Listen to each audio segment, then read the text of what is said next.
back, looking at Sarnick. Sarnick now rolling to the right, looking to see if anybody's open. There isn't. He's tackled. Down he goes.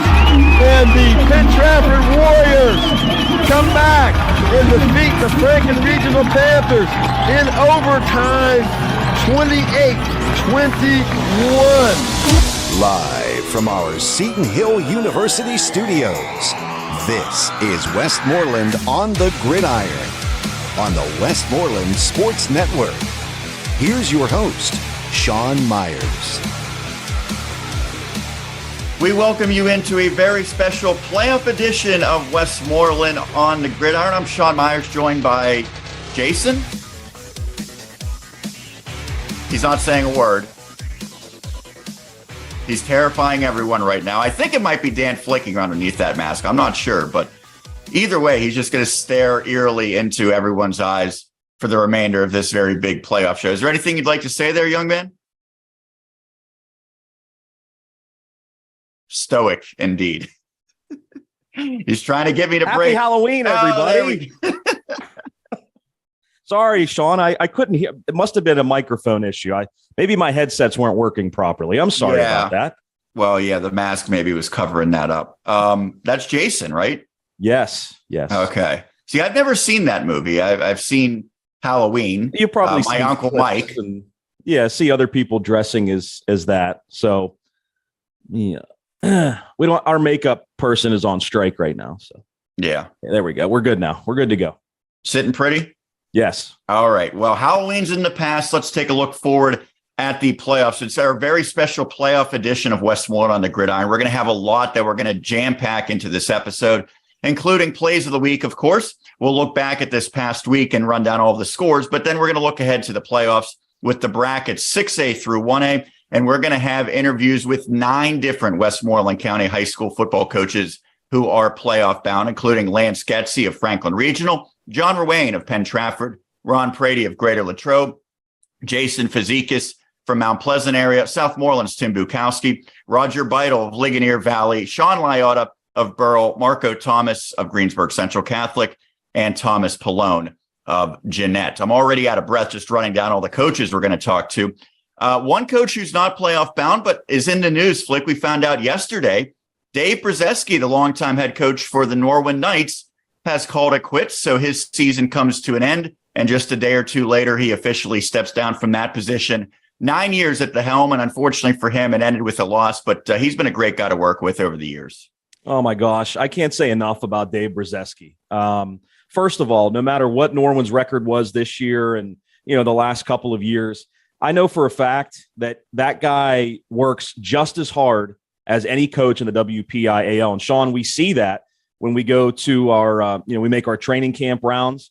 Yep. Some coaches, are a little more laid back. You can kind of go up to them and talk with them and that type of thing. And Dave definitely gave us his time. But when the bullets were flying, when they were running plays, I mean, you'd have to you'd be out of breath trying to catch up to him with, how much he was running around the field, coaching guys up. He never had a voice during training camp because he was trying to coach the guys up and yell and all that kind of stuff. And he was so energetic and so enthusiastic. I mean, you can't take that away from him. He gave so much to that football program. I know it didn't result in as many wins, I'm sure, as he would have liked, but it wasn't for a lack of effort. Talking with Tim McCabe, who obviously is an assistant principal at Norwin, former football coach, and now broadcasts the games for us.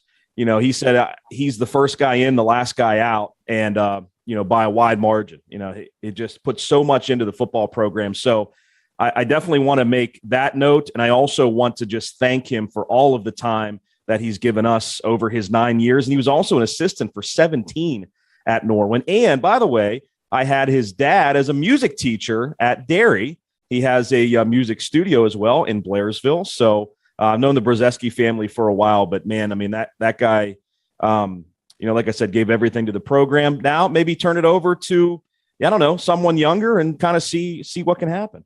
And we're still going to see him, I would think, at the girls basketball games at Norwin, right? Yeah, I think Brian's staying put as girls basketball coach. So that, that's a good thing. And I'm sure Dave will be, running the scoreboard there. We'll be able to talk to him. But yeah, I shot him a text message, just thanked him for everything. And, just want to make sure that everybody knows that, again, he's given so much time to us over the years too. Well, if you want to go back and watch his final game, it's one that we had on broadcast this past week. Let's run down all of the scores from week 9. A lot of these had playoff implications, not all of them. We'll begin with that game. Hempfield area 34, Norwin 7. So the Spartans win that rivalry showdown. You can go back and watch that one. Hempfield area doesn't make the playoffs. They do win on their final game of the season. So a little bit of a send-off to the offseason. And on the other side, you have to wonder, did the Knights players know that it would be Coach Brzezinski's last game? Unfortunately for them, they finished 2022 with a conference loss. A game that had a heck of a lot on the line, Flick, was Penn Trafford and Franklin Regional, and it was not decided in regulation. It needed overtime. This has been a recurring theme for the Panthers. They are now 0-3 in overtime.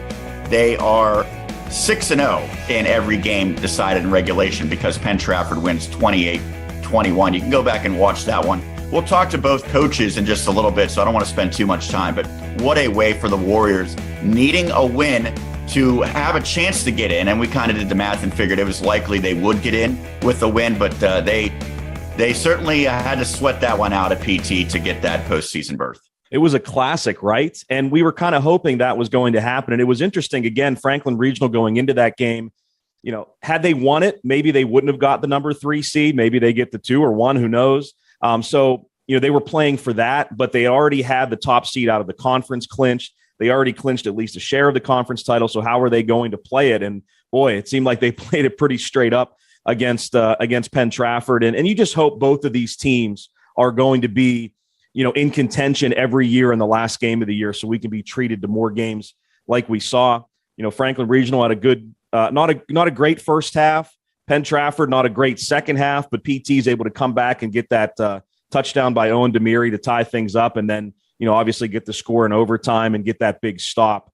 Man, you just can't count PT out ever. Just when it looked like, wow, they're only going to miss the playoffs for the second time under John Ruane, they get a victory. So it makes for a really interesting, I know we'll talk about it later, 5A classification for sure with both of those teams. Yeah, and it gets them in, and that gives them a chance, and that's all that they wanted. If you look back 3 weeks ago, they knew it was going to be tough just to make the playoffs, but they were able to do that. We were actually watching the end of that game together, Flick, when we were at Elizabeth Forward, and that's because that game turned out to be pretty lopsided, surprisingly. Bell Vernon area 48, Elizabeth Forward 14. You can go back and watch that one if you want to see some highlights of Quinton Martin. Just a dominant performance in a first-place showdown.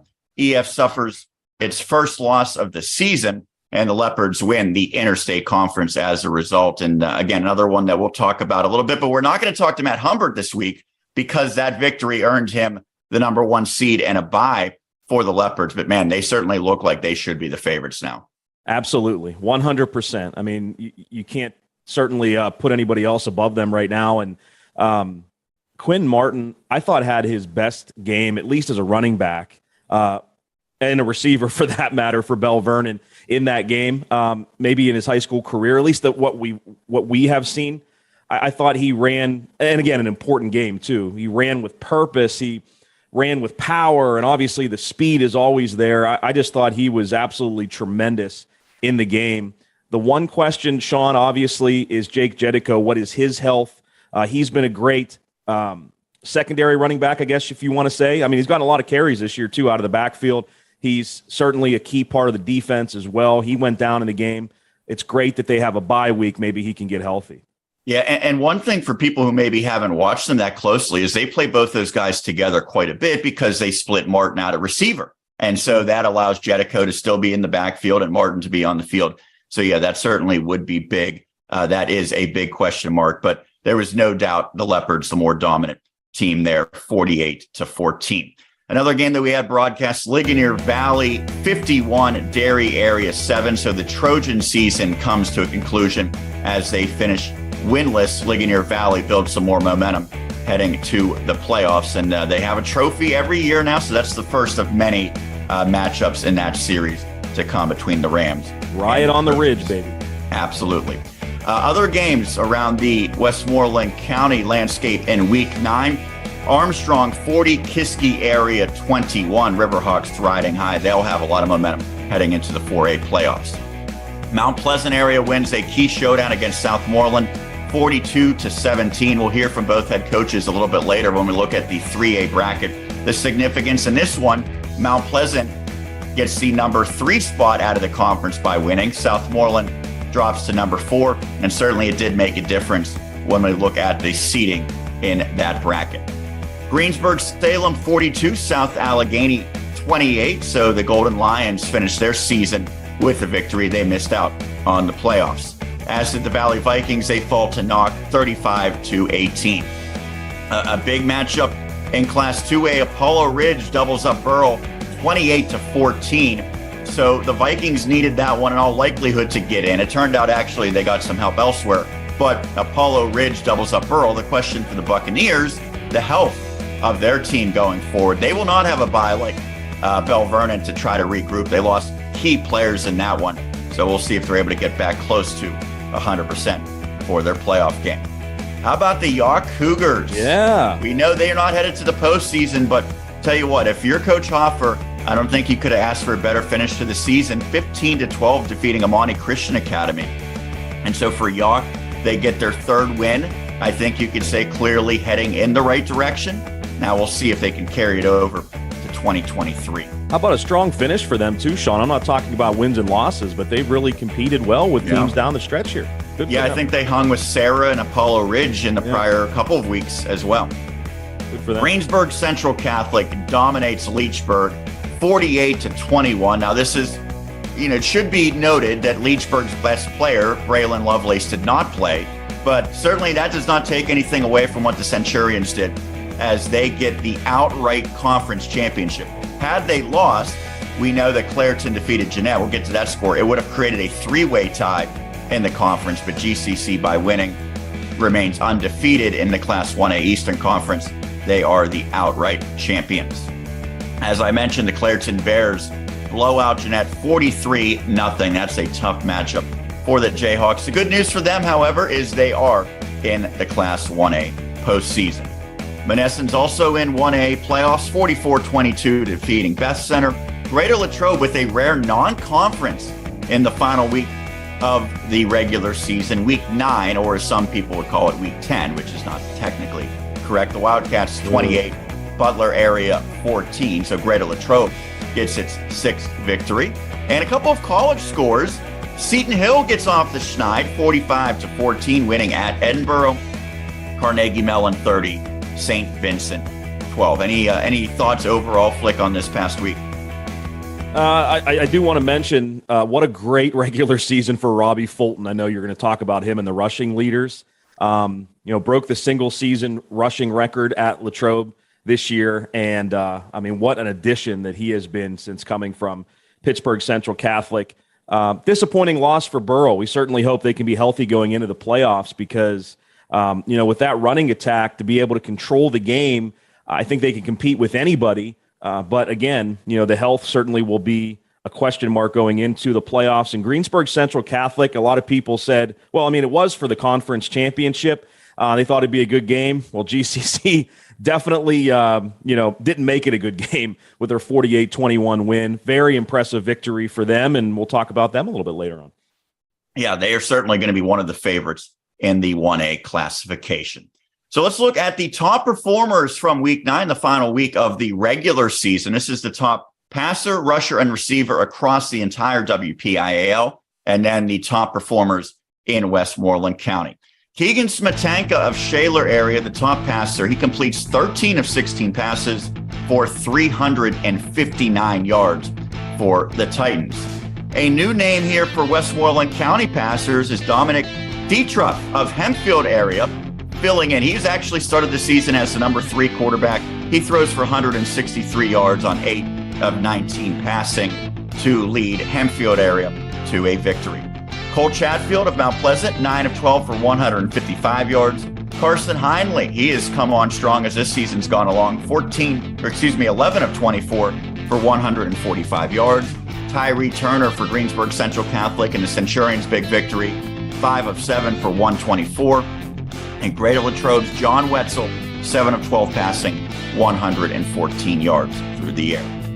The top rusher in the WPIAL came courtesy of Fort Cherry as Matt C. goes for 363 yards on the ground. We just talked about Robbie Fulton for Greater Latrobe. He compiles 195 yards to pace all Westmoreland County rushers. Quinton Martin, who did it all for Bell Vernon, 174 yards on the ground. Hayden Siraki of Ligonier Valley, 163. And Gino Caesar and Dejon Craggett of Hempfield area and Greensburg Central Catholic, each with 157 yards. The top receiver from the final week of the regular season, 187 yards for Joey DeSabato of Shaler area. He does that courtesy of his 7 receptions. Dom Danino, I got the name right this time, Flickinger area zone, 11 catches, 145 yards. We talked to him. He said he wasn't offended, by the way. He was fine. He said he gets it all the time. Well, did you tell him that he can blame his basketball coach, Corey Smith? I did, actually, yes. Okay, good. Corey, love you. But yeah, I'm passing the buck off to him on that one. Lastly, Tyler Reese of Mount Pleasant had 4 receptions for 114 yards. That'll do it for the top performers. Now, typically, we would take a break, but Flick, we got such a busy show that I think it's time right now. Do you agree? Let's keep the good times rolling, baby. All right, let's do it. That means it's time for plays of the week. And we've got 5 plays to get to. We begin with Penn Trafford. As needing a win to get into the playoffs, the Warriors came through late.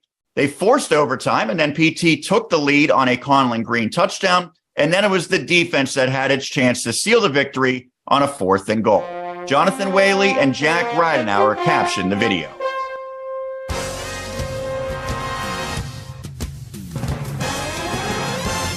Here we go. Trips to the right, single receiver to the left. Dropping back, looking at Sarnick. Sarnick now rolling to the right, looking to see if anybody's open. There isn't. He's tackled. Down he goes. And the Penn Trafford Warriors come back and defeat the Franklin Regional Panthers in overtime, 28-21. So, the Panthers winning streak is snapped at 4 games in a row. And for PT, they remain in the hunt for a possible wild card playoff spot in Class 5A. Man, what a scene at Warrior Stadium. You know, there are so many people that come out to Panther Stadium when Franklin's at home, when Penn Trafford's at home. They're so tough to beat. That was a great scene. And how about the mullet man coming through big time, Joe Enoch, baby. Yeah, 2-point takedown for Enoch, but yeah, that's a big play. And we were surprised. You figure just throw the ball up to the end zone, but that pressure for the Warriors defense prevented Sarnick from even getting the ball off. Yeah, at that point, and I'm not going to question him. He's been so good all year, Roman has. But yeah, I mean, you think you just throw one up and maybe just throwing up the Hoodock, just a prayer to anybody at that point. But it is a little bit different, man. You're getting rushed. You're trying to find some room maybe to get off a throw, and he just didn't get to it. Well, you talked about throwing one up to Hoodock. Let's continue plays of the week with Franklin Regional, as earlier in the night, it was the Panthers that were making the bigger plays. None was bigger than Aiden Hoodock's touchdown reception on the first drive of the second half, which pulled the Panthers even, with Jonathan and Jack providing the commentary. 2nd and 9 from their own 32. Franklin Regional now by 7. They win this game. They win the Big East Conference outright. They already had a home playoff game clinched a couple weeks ago when they defeated Hempfield. And faking it. Sarnick now looking down the field. The ball's up in the air. It's caught by Udock at the 40, to the 30, 20, 10, 5, 68-yard touchdown catch and run by Mr. Electricity, a.k.a. Aiden Udock. Jack, that's what it's all about. I got to say, Jonathan, Franklin Regional's electric bill is going to be awfully high this year with Mr. Electricity. Yeah. Beautiful throw by Sarnick. And then the tremendous grab. Metcalf did a nice job on the coverage. Was just a little bit too early on the anticipation. And Udock, I mean, he's not even cradling the ball. Right. He's holding it. He knew he was in the house. Yeah, his hands are just so sweet. Once he gets the ball in his hands, there's no dropping it. Sean, I got to tell you, Jack Ridenauer was extremely proud of himself after the game with that quote about the electric bill being very high this year for Franklin Regional because of Mr. Electricity. Sure, Jonathan loved it too. Yeah, something that he was probably working on all week, I would suspect. I would think so, yeah. It's something he probably thought of on Monday, and he's like, all right, I'm going to pull this out at the perfect time. Because Hudock was going to get on the board at some point. Yeah, I don't think a week's gone by where we haven't heard his name. Telling you, man, every week. Absolutely. Well, I think the same could be said with Bell Vernon area and Quentin Martin, because he's been a nationally touted player since his freshman season. But perhaps his finest performance came on Friday against EF. He wasted no time in establishing himself, scoring on the very first offensive play of the game to set the tone in the Leopards' dominant win, as called by myself and John Bainbridge. This drive will actually begin at the 36-yard line. Golden opportunity for Bell Vernon to strike early. Locks, quick pass. It is caught by Martin, and now he cuts across the field. Look at Quentin Martin. First play of the game, 36-yard touchdown. What a block there by the wide receiver. Lee came back and allowed Martin to get the whole way into the end zone about the 15, 20-yard line. He's the leading rusher at 612 yards, but he also leads the team with 16 receptions, making 17. His 36-yard connection from Braden Locks gives the Leopards the lead just 13 seconds in. That shows what an explosive player, just a little hitch route, turned a 6-yard gain into a 36-yard touchdown. All right, so he is not Mr. Electricity, but he could be. What a great job of field vision right there by Quentin. Seeing that the left side of the field was open, he cuts all the way across, and he has an open lane for a touchdown. You can have the field vision, but you got to have the athleticism too, and he showed it on that. Yeah, special performance for Quentin Martin in that statement win. We continue plays of the week with Hempfield area as the Spartans snap their skid in a big way with a rivalry win against the Norwin Knights.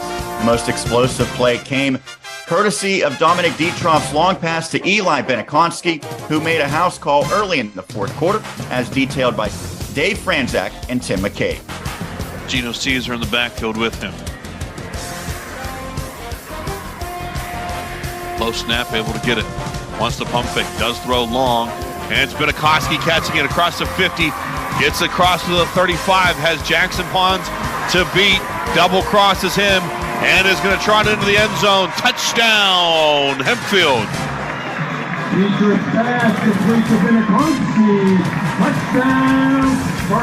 Yeah, nothing fancy there. Just a rail route on the passing tree. They call it a 9.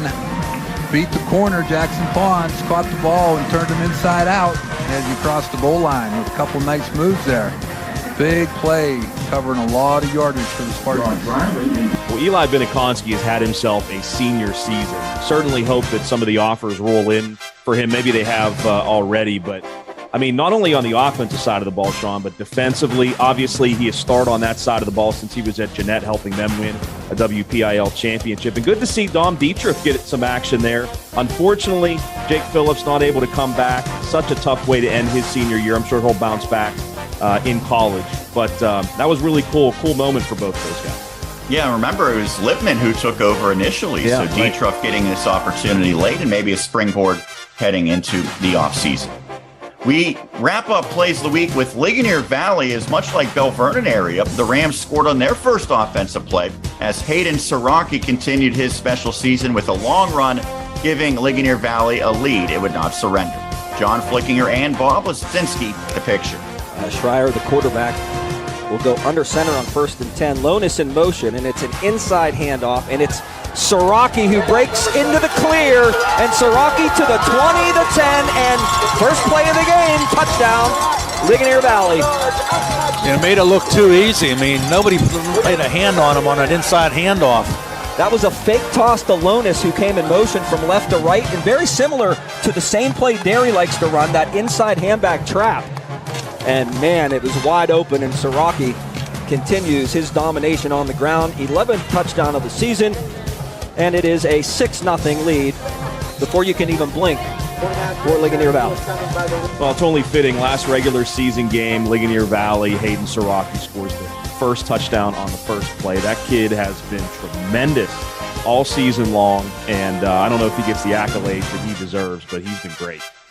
Yeah, and I know the senior night is always a special one at Ligonier Valley. Roger Beidel, the head coach, always goes out of his way to honor all of the seniors in different creative fun ways. And especially when you're winning a game pretty decidedly, you can get away with that a little bit easier. So that's something I'm going to ask him about a little bit later. And I'd love to hear his insight, but that's a big win for Ligonier Valley to head into the postseason. They're now riding high, courtesy of that win against the Trojans. By the way, I want to give a shout out to John and Bob broadcasting that game from outside the press box on a table that they had like this much room to fit into. And I'm not criticizing Ligonier because they just have a small press box.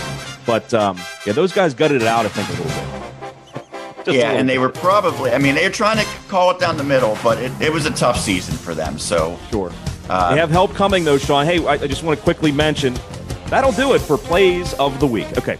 Now, I just want to mention that last week we were able to broadcast our first ever middle school football game here on WSN. Derry and Latrobe, they asked us to do it, and we said, hey, that'd be a cool game to do. Both teams are having good seasons, and Derry beat Latrobe, and so it was pretty neat to see with how bad Derry has been struggling the last couple of years. They have a really good middle school team, so once these kids get into the varsity level, as long as they continue to produce and get better and get bigger, stronger, I think Derry will at least be able to compete for playoffs here coming up. Yeah, and that's something. 7 Westmoreland County teams did not make the playoffs, so their offseason already is underway. And so it's finding a way to get better. And for teams like Derry area, they have to make a lot of improvements, but certainly they will try to find a way to get back into the playoffs next season. That'll do it for this first segment that recapped the week that was week 9, the last week of the WPIAL regular season. But we'll take a break. When we come back, we will start the playoff preview. We're going to have interviews with 9 different Westmoreland County coaches, and we will break down all of the brackets, 6A all the way down to 1A. That's as we continue right here on the very special playoff edition of Westmoreland on the Gridiron. Hi, Westmoreland sports fans. This is Al Gallardo, financial advisor with Lincoln Investment and longtime Westmoreland County resident. Whether it's a traditional or Roth IRA, 403B or 457 plan, mutual funds, ETFs, stocks, or bonds, I can help you navigate the markets and assist you in achieving all of your goals. Call me at 724-309-8337 or email me at agallardo@lincolninvestment.com and we'll get started together. Good luck to all of the area's athletes and coaches this season. Right now at Smale Kia, take $500 off any in-stock or incoming 2023 Kia Soul or Forte, or lease a 2023 Kia Forte LXS for just $295 a month. A fair price all the time. At Smale Kia, you never have to worry about the ugly 3. No sly market adjustments, no creepy addendum, no fancy surcharges. Avoid the ugly 3 and be free. Shop Smale Kia, where you never pay more than MSRP. We know speaking with your teen or your young adult about drugs and alcohol can be challenging, but is necessary. Remember to have a conversation, not a confrontation. Establish good communications, break through barriers, and be firm but loving. Here are some helpful tips. Choose a good place and time to chat. Talk with openness. Actively listen. Offer empathy and support. For more information, visit us online at wedacinc.org. Westmoreland Drug and Alcohol Commission. Prevention is key.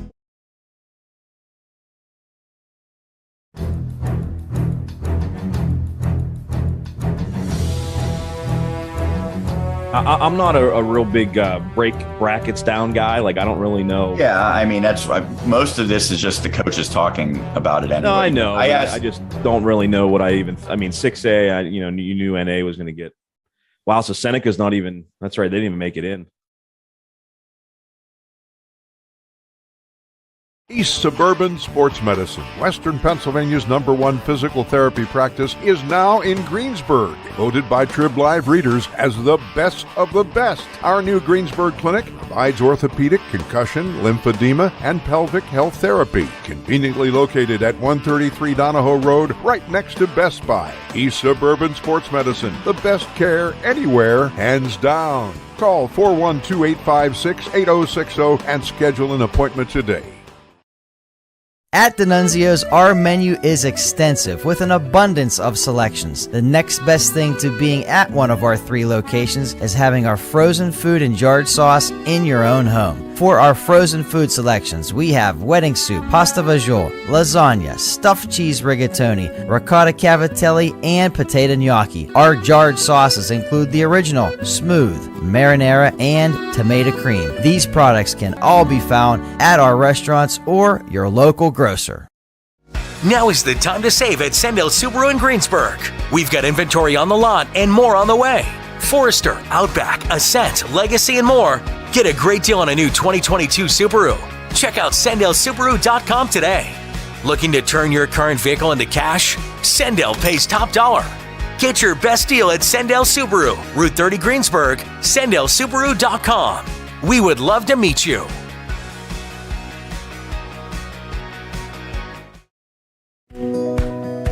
Seton Hill University is more than academics. It's an experience. It's student clubs, camaraderie, leadership opportunities, individualized guidance from faculty, and much more.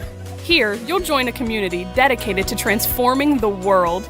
With an above-average career placement rate and career services for life, Seton Hill University will support you far beyond graduation day. Start your Seton Hill experience by scheduling a campus visit at setonhill.edu/visit. Have you or someone you know committed to play a sport at the next level? Let us know by emailing info@westmorelandsports.com so we can add you to our WSN College Commitment page. Our unique page features a list of current Westmoreland County student athletes that have made a verbal or written commitment to play a sport in college. No matter what sport at what level, our College Commitment page has you covered. Check it out next time you visit westmorelandsports.com. Your next golf adventure awaits at Manor Valley Golf Course in Export. Manor Valley offers 18 scenic holes over gentle sloping fairways and the purest putting surfaces around. Manor Valley Golf Course in Export is the perfect place to host your next golf outing, banquet party, or shower. Manor Valley also offers league play and great membership rates. Tee times available. Call 724-744-4242. Visit ManorValleyGC.com. And now the unmasked Dan Flickinger here. Let's get to the playoffs and looking ahead. And so, again, we have a lot of interviews to get to. We talked to 9 Westmoreland County coaches who are postseason bound. Lance Getze and John Ruane in 5A, Ron Prady in 4A, Jason Fazekas and Tim Bukowski in 3A, Roger Beidel, Sean Liotta in 2A, and down in 1A, Marco Thomas and Thomas Pallone. We'll begin with the only bracket that does not have any Westmoreland County teams in it, just 4 teams total in the 6A bracket. And we're not going to spend a lot of time for multiple reasons. 1, doesn't involve our teams. 2, they don't even play this week. That's kind of the crazy thing about this. None of these games in the 6A bracket will take place this week. They've pushed it back, so every team has a week off. When we do resume the 6A bracket, it will be the semifinals. Number 1, North Allegheny against number 4, Cannon McMillan. The better seeded team gets to host the semis. So that will be at North Allegheny High School. Winner of that will move on to the championship, which, by the way, will be played at Norwin High School on Saturday, November 19th, and will face the winner of number 2, Mount Lebanon, and number 3, Central Catholic. That will be at Mount Lebanon. 4 teams out of the 5 got in. The only one that did in Seneca Valley, many people thought actually could be the favorite heading into this season. So unbelievable. It's weird how 6A has shrunk down, and yet you still look at these games and say you're probably going to have 3 really good games in this bracket. Yeah, absolutely. I mean, that's what's interesting. I guess when you look at the 6A bracket, since there's, again, only 4 teams in it, you think that the playoffs aren't going to be good. I guess you jump right into the good games, right? Because there's only 4 teams. And looking at Seneca Valley, they went into that game in week 8 against Central Catholic with a chance to finish in first place with a couple of wins to end the season. They lose by 3 points to Pittsburgh Central Catholic. They lose by 1 point to North Allegheny last week, and now they're not even in the playoffs. Just unbelievable. And you gotta kind of feel for Seneca Valley right now. Yeah. Again, I don't know what's going to happen in future years. The 6A playoffs is very, very bizarre. And yet again, I think we're going to get some really good football games.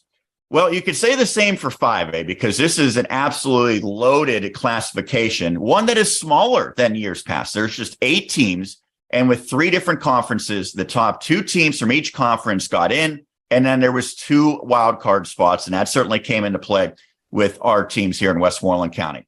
So on the left side, number 1, Bethel Park. Yeah, the Blackhawks were winless a couple years ago. Now they are the top seed in this classification. They will host North Hills, which was one of the wild card teams to get into the postseason. That will be Friday at 7 at Bethel Park.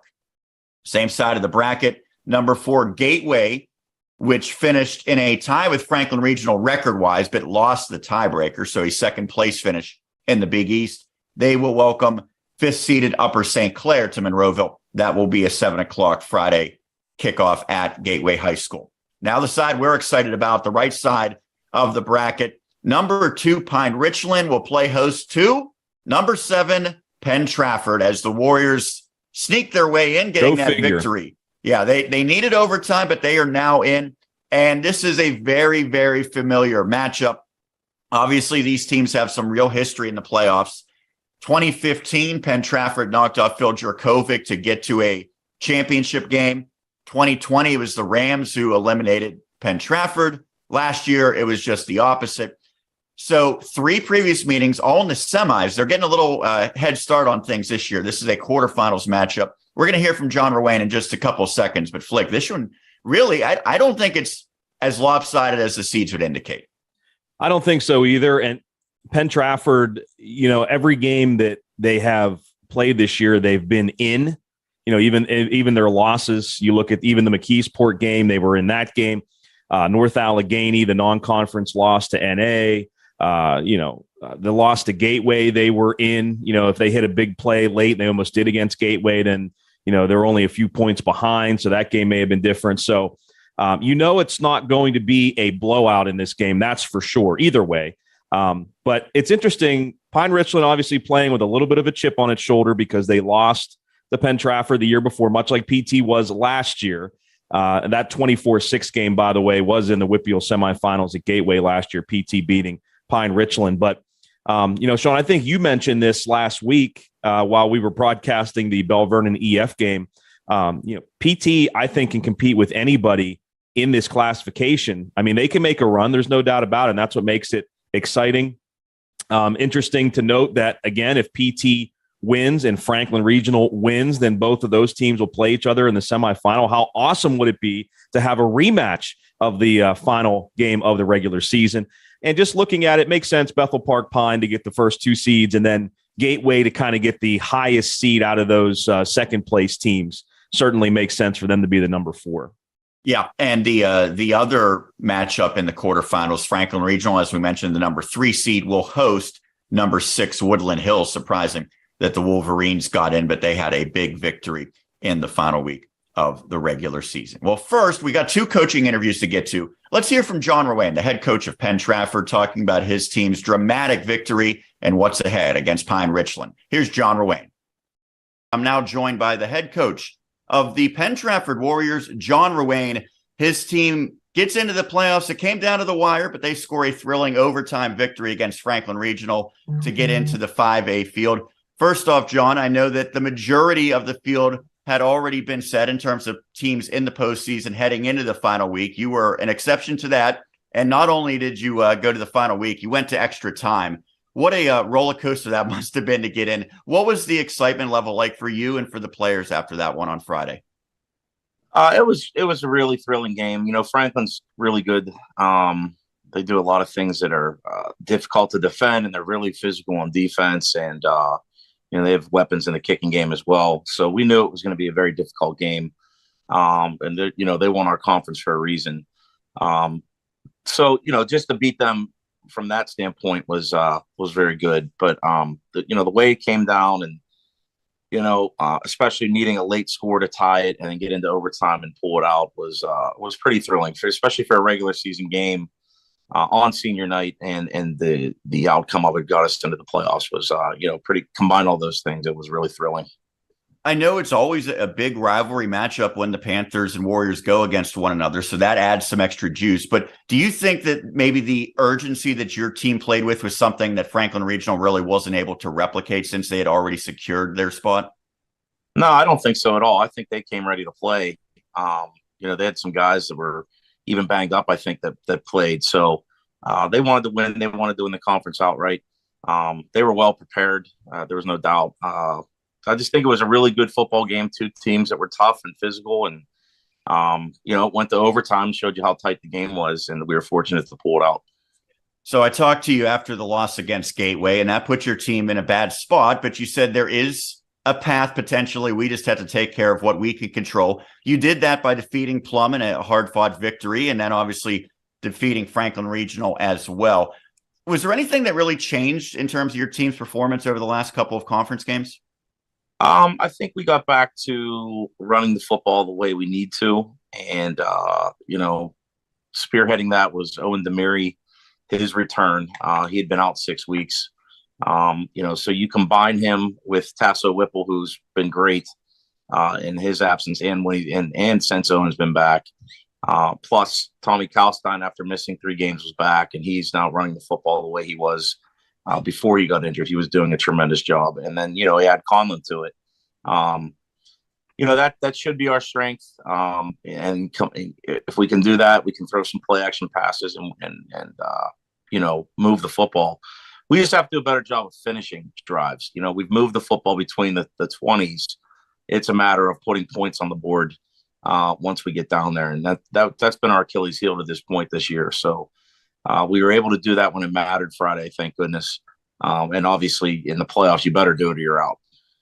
You've been to the postseason nearly every year since you've been guiding Penn Trafford, and I'm sure you've gone in with winning streaks. Maybe at times you've maybe not finished a regular season as you have wanted. Does it make any difference? Well, you'd love to be playing your best football right now. So, yeah, I think it does make a difference. Like Pine is obviously rolling right now. So they're playing really good football. We have to match it. At the same time, one thing we said made clear as day, all 8 teams that are in are 0-0. It was difficult to get in this year. There's really good teams on the outside looking in this year, based on Garner points and things of that nature. So getting in was a big deal, but understanding now it doesn't really matter what you did to get here. Now you're here. Everybody's 0-0 with a shot. Talking to John Ruane of Penn Trafford, his team in the 5A playoffs. You mentioned it's a smaller bracket. There's just 8 teams. You're one of the wild card teams.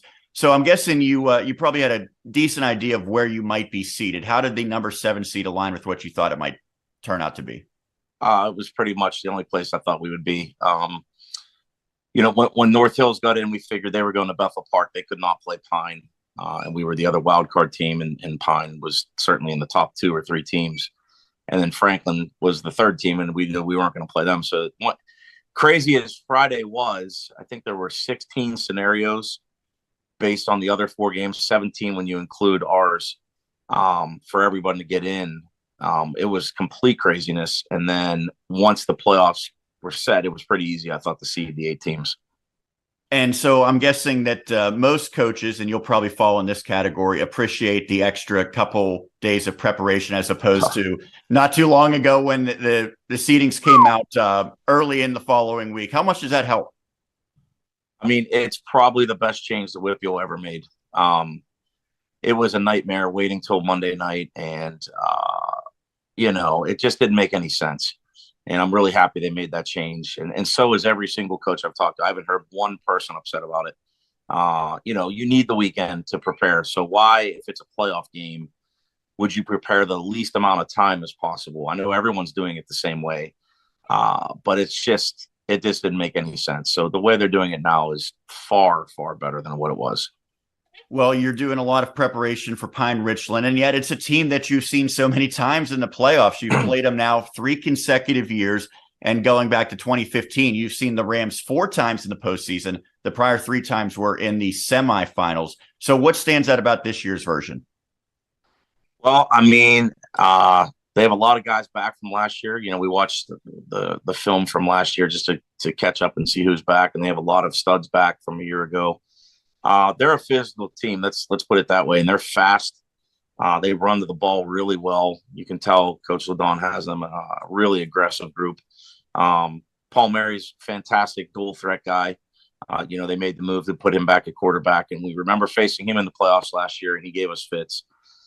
So, like I said, too, they're playing inspired football right now. They're on a 6-game winning streak, and they look good doing it. I mean, they're beating some good teams along the way. So this is a great team that we're playing, and they seem to be clicking all cylinders.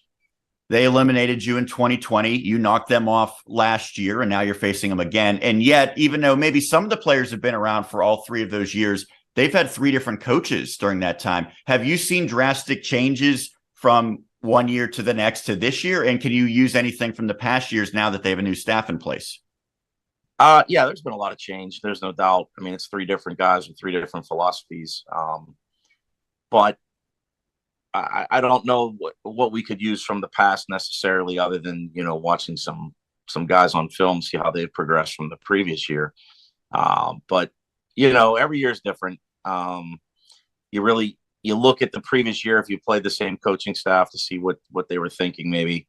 But ultimately, with Huddle, we have 10 games we could watch, and we've done that. So, we're focused on this stuff this year. Our lineup and our scheme is totally different than a year ago. So while you can take a glance and maybe it helps sometimes, I don't know about this year. I don't know that there's many matchups this upcoming week that are going to pit 2 championship winning coaches against one another, but that is the case with your team in Pine Richland. Do you feel any different having won that championship last year in terms of the confidence heading into a postseason run this year?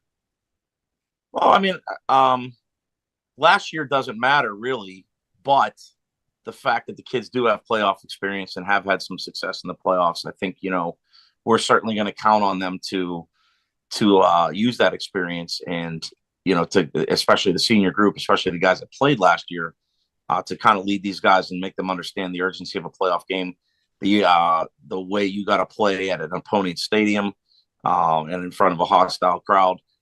So, those experiences, you hope pay off. But at the same time, last year's ancient history. And like I said, we're a different group, different schematically, different personnel. So a little bit of both. At least from my perspective, this looks like a wide open field. And I know Bethel Park has had a great season. You mentioned the Rams are rolling recently as well. Franklin Regional winning your conference. And yet I would not be surprised if any team, including a number 7 seed, makes a run. Do you kind of feel like when you look at this bracket, it's 8 teams, all of which you can really go deep? 5A is really good. 5A is really balanced. It's a ton of parity.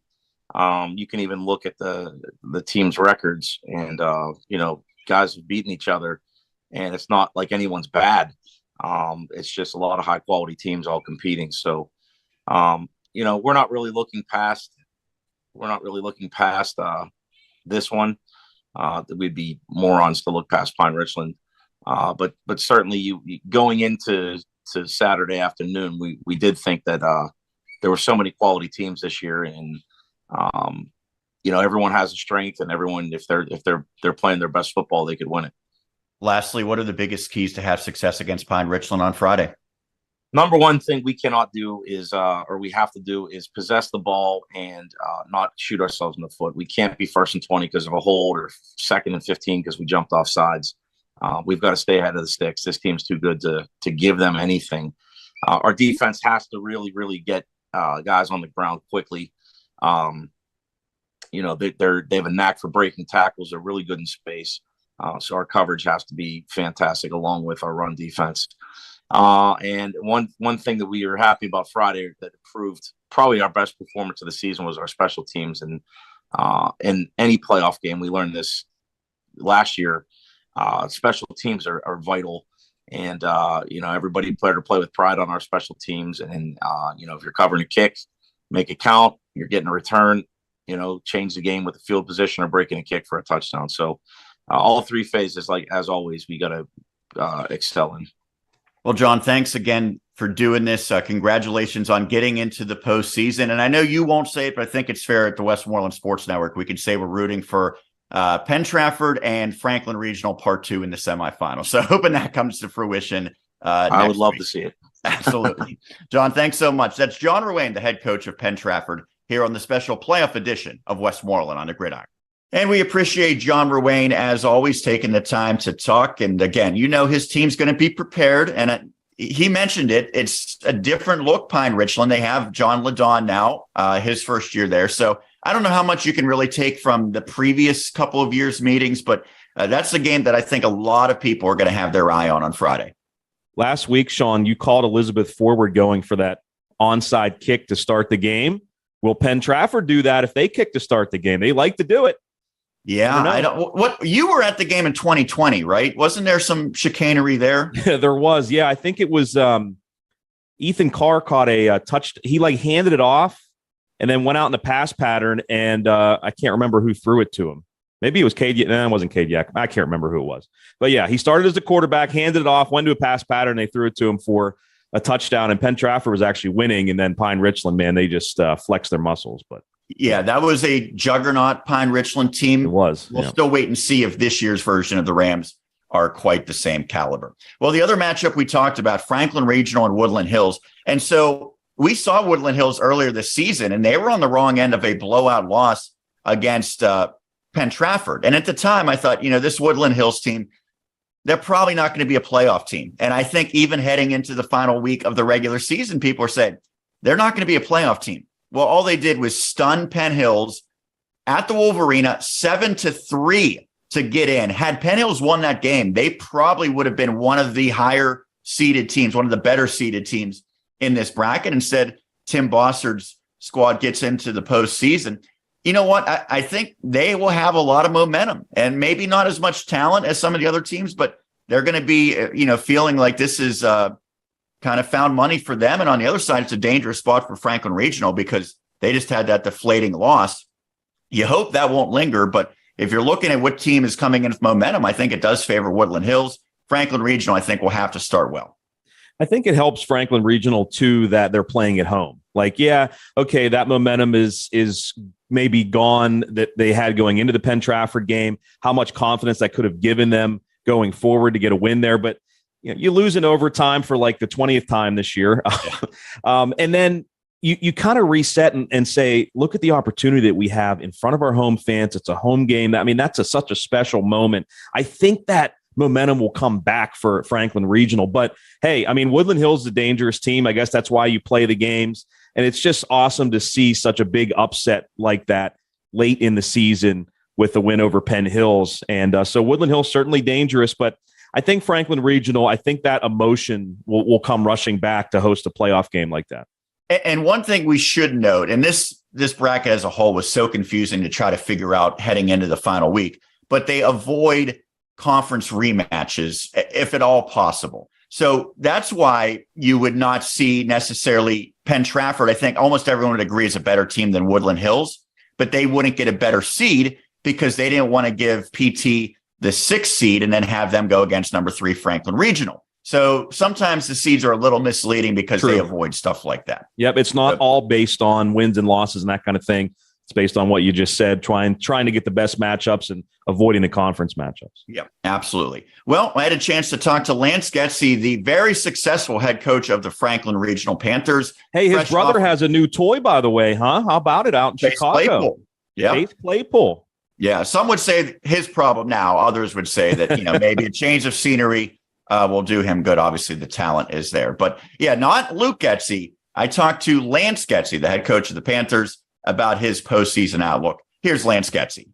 First off, congratulations on getting to the playoffs. I know you've gotten a terrific performance from your team this year. You get a share of the conference title, but win the tiebreaker in that regard. When you think back to the start of this season, what have you seen from your team in terms of the growth and development that allowed them to get to this point? They just bought into the mentality that we're trying to get these kids to understand, and it's the hard work pays off, to be physical every single play, and just to be able to prepare, whether it's physically, mentally, and grow as a family. So I think our kids really bought into all that, and that's why we're in the position that we're in right now. And by the way, I think that I believe that they don't do co-champions in conferences anymore. So you get it outright is what you're telling me then. Yes. So one thing that stood out about this year's version of the Panthers, and we know under Coach Bada, they were a really good team, but they've seemed to be more explosive here in 2022, especially offensively. You just have some guys who can make plays and get in the end zone seemingly on every single snap. How has that come to fruition? Well, I think it's mostly because of the athletes that we have, Roman and Aiden and Zach, and I think Kyle DePill came in and did some great things. But, our offensive line has really grown and been doing a great job. So whenever you have an offensive line that gels and is physical, it allows for the skill players to show their talents as well. But, that and then they're really starting to understand we have a ton of plays and formations in our offense. And it takes some time for the kids to fully understand all the concepts that are going on. And because it's not written down anywhere, it's just in my head. So when they start to understand it and get to understand what I'm thinking and doing, then you start to see those results more often anyways. Lance, one thing that has stood out about your team is that your first two losses in overtime, your team bounced back terrifically from. You were able to overcome those. You started the season with a tough one in double overtime against Greater Latrobe, and then you had that loss against Shaler area as well. How has your team been so resilient? And I'm sure you're confident, but can they do it for a third time after an overtime loss? Yeah, I don't know if one ever leads to the results of the next one. I think every situation is different. So, in playoff football, in 5A is just tremendous. So, I think we got a great taste of what playoff football was going to be like last week against Penn Trafford, and I think that's why we went out there and really played everybody and tried to win that game so that our kids could understand what that's all about. But they just bounced back because that's their mentality they took on. They believe in themselves, they believe in their teammates, and whenever you have that belief and understanding, I think that you're able to push through hard times and overcome that. You talked about the game against Penn Trafford. It was an interesting scenario because you were already in the postseason. The Warriors had to win to give themselves a chance to get in, and we kind of figured based on the math they likely would get in with a victory. But you played almost with the same urgency that they did, even though you had already secured that playoff spot. What really were your biggest takeaways from your team's performance against PT? I thought our kids were very physical against a very physical football team. Penn Trafford has a very big line, and I liked how our kids came off the ball, and it was just a great game to be a part of. I thought both teams did some great things offensively, and both teams made the other offense struggle a little bit with their defensive play. So, Penn Trafford, I knew they were going to be a tough game. I knew that they were a good team. You look at their losses against very good football teams. So I got that was going to be a tough game. Let's talk about the 5A bracket. Your team gets the number 3 seed. There's only 8 teams in this bracket, so you're going against number 6 Woodland Hills. How did the 3rd seed align with what maybe you thought it could be? I knew that we deserved the home game. I knew that Pine Ridge has been coming on, and Bethel Park had a tremendous season. So I was thinking 3 or 4, and I really don't even know if it matters because I think they're trying to do matchups with somebody not in your conference. So whether we were at the 4 and got Woodland Hills or the 3 and got Woodland Hills, I felt like it was going to probably be them just because of how all the other matchups had to happen. So what do you know about the Wolverines to this point? What stands out about them? Team speed, aggressiveness. Those kids fly around to the ball defensively, offensively. They have a lot of weapons. They like to throw the ball vertically. Their young quarterback does a great job, and he's athletic. So, you got to contain him. I know that he can get out of the pocket. So definitely going to be a challenge. Woodland Hills is that team every year, might struggle a little bit throughout the season, but when it gets to the end of the year, they do a great job. And last year they almost upset Moon in the playoffs. So I think in the second round. So we know that we're in for a big test against Woodland Hills. They were in your conference a year ago, correct? Yes, they were. Do you take a lot from your matchup against them last year? Not too much. Every year's a new year. I mean, we're a whole different team than we were last year. And, we came out and we tried so many different things last year. formations and different types of personnel groupings last year that this year, we haven't had to do as much because everyone's starting to gel in the offense that we have. So I'm not taking too much from last year, but, I know Tim over there and what he does, and he's going to have his kids prepared. So we're just going to look at the films from this year and try to break down what they've been doing so far and try to put our guys in the best position for them to have success. I know you said they have great team speed. What are the biggest keys for your team to score the victory?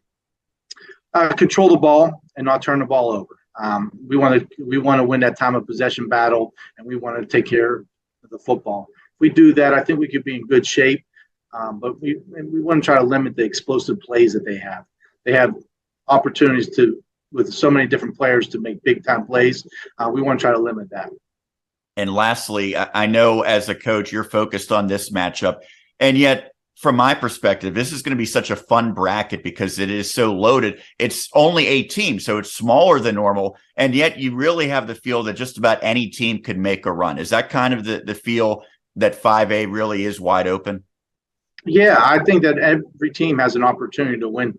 It's just about matchups. Sometimes, one team could beat a certain team, but as you can see this year, if they don't have the right matchups, you could lose to a team that the other team lost to prior. So I think it's all going to depend on the matchups and the health of the teams at this point in the year. Well, Lance, thanks so much for doing this. Congratulations on getting to the playoffs, and good luck on Friday against the Wolverines. Thanks. I appreciate it. Absolutely. Lance Getsy, the head coach for Franklin Regional. We'll continue as we roll along here on our playoff edition of Westmoreland on the Gridiron.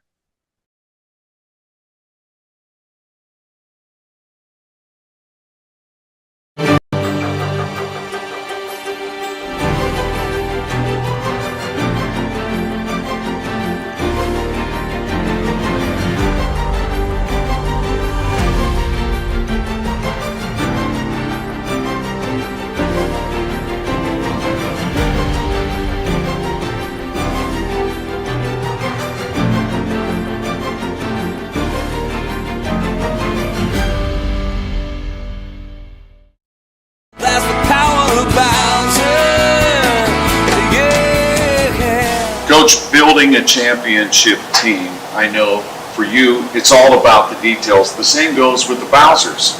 No doubt about it. I mean, it's the tiny little details every single day, not forgetting about it the next day and maybe doing it the following day. I mean, I think details are everything. As Coach says, get your eyes right on the power of Bowser.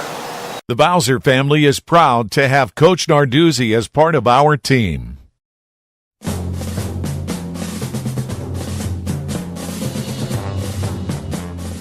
Welcome back to this special playoff edition of Westmoreland on the Gridiron. Sean and Dan talking high school football, and certainly this won't be our last show. Now, it kind of depends on how our Westmoreland County teams do, but we're guaranteed at least one's going to be still around, and that'll be Bell Vernon area. Yes. We'll get to them in just a little bit, but we thank the two coaches, John Rowan and Lance Getsy, in 5A. Now let's take a look at the 4A bracket. There's just one Westmoreland County team in this one. There is also a number of byes in this bracket. The number 1 seed, the Aliquippa Equips, they get a bye to the quarterfinals where they will face either number 8 Montour or number 9 Hampton. That will be a Montour home game Friday at 7. That same side, the left side of the bracket, number 4 Armstrong welcomes number 13 Blackhawk, 7 o'clock kickoff. And McKeesport, a team that I thought had a real argument for the best resume in all of the WPIAL. They upset in week 9, dropped down to the number 5 seed, and will host number 12 Mars area. On the right side of the bracket, number 2 Central Valley, which lost to Aliquippa, will get a bye to the quarterfinals and will host either number 7 Laurel Highlands or number 10 West Allegheny. That matchup will be at Laurel Highlands High School Friday at 7. Thomas Jefferson, you can always count on them to play their best football as the postseason nears, as they upset McKeesport. As a result, they get the number 3 seed and a bye to the quarterfinals, where they will play at home against either number 6 Highlands or number 11 Greater Latrobe. That matchup will take place at Highlands High School at 7 p.m. on Friday. So that's the matchup we're going to focus on. Greater Latrobe and Highlands. And so Ron Prady's team getting a non-conference victory heading into the postseason. And when you look at this matchup, I think it's one that clearly Highlands has had a great season. They're going to be favored. They're the better seed. And yet I think Greater Latrobe, we know they can run the football with success against just about everyone. You look at the McKeesport loss, throw that out, but they hung with Laurel Highlands and they hung with Thomas Jefferson and they beat Franklin Regional. So I really do think that this could be a pretty competitive matchup for Greater Latrobe, but a lot of it might come down to, can their quarterback, John Wetzel, beat a defense that's trying to do everything they can to take away the running game? And so that will be the challenge for Coach Prady. The good news for him, Flick, is he's had postseason success as an assistant for many years at PT. Yeah, he knows what to expect, and it's tough sometimes for the players, obviously, to know what to expect when they haven't been in the playoffs or really had an opportunity to win a playoff game like Latrobe should have against Highlands. So having a head coach that's been through it will help, but ultimately it is up to the players. And you made a good point. Obviously, they're going to stack the box like every team does against Latrobe. Wetzel, a young quarterback, but he's not a sophomore anymore, right? I mean, he's been through the entire regular season, so I guess you could say he's a junior now. So I'm sure he'll be up to the task. But yeah, it'll be interesting, Sean. I think it should be a good game. We'll see if Robbie Fulton can get going, and if John can do just enough, maybe hit some big plays, even hit Robbie out of the backfield, things like that. It could really go a long way to the Wildcats coming away with a win.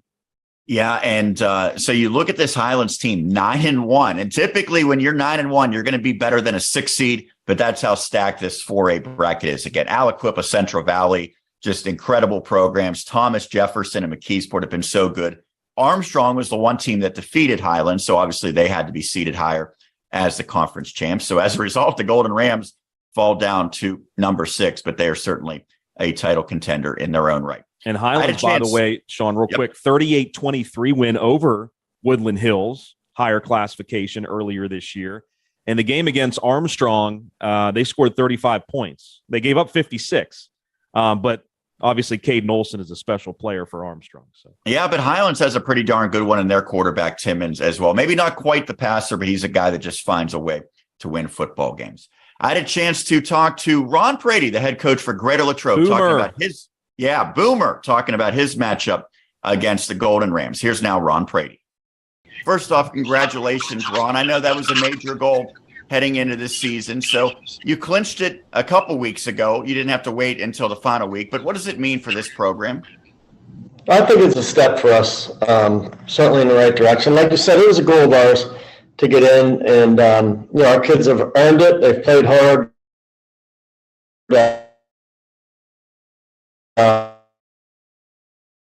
We won the game's wins along the way. So our kids are excited. Our staff's excited. We're looking forward to it. You also got a victory in the final week of the regular season. You had a rare non-conference matchup against Butler at home.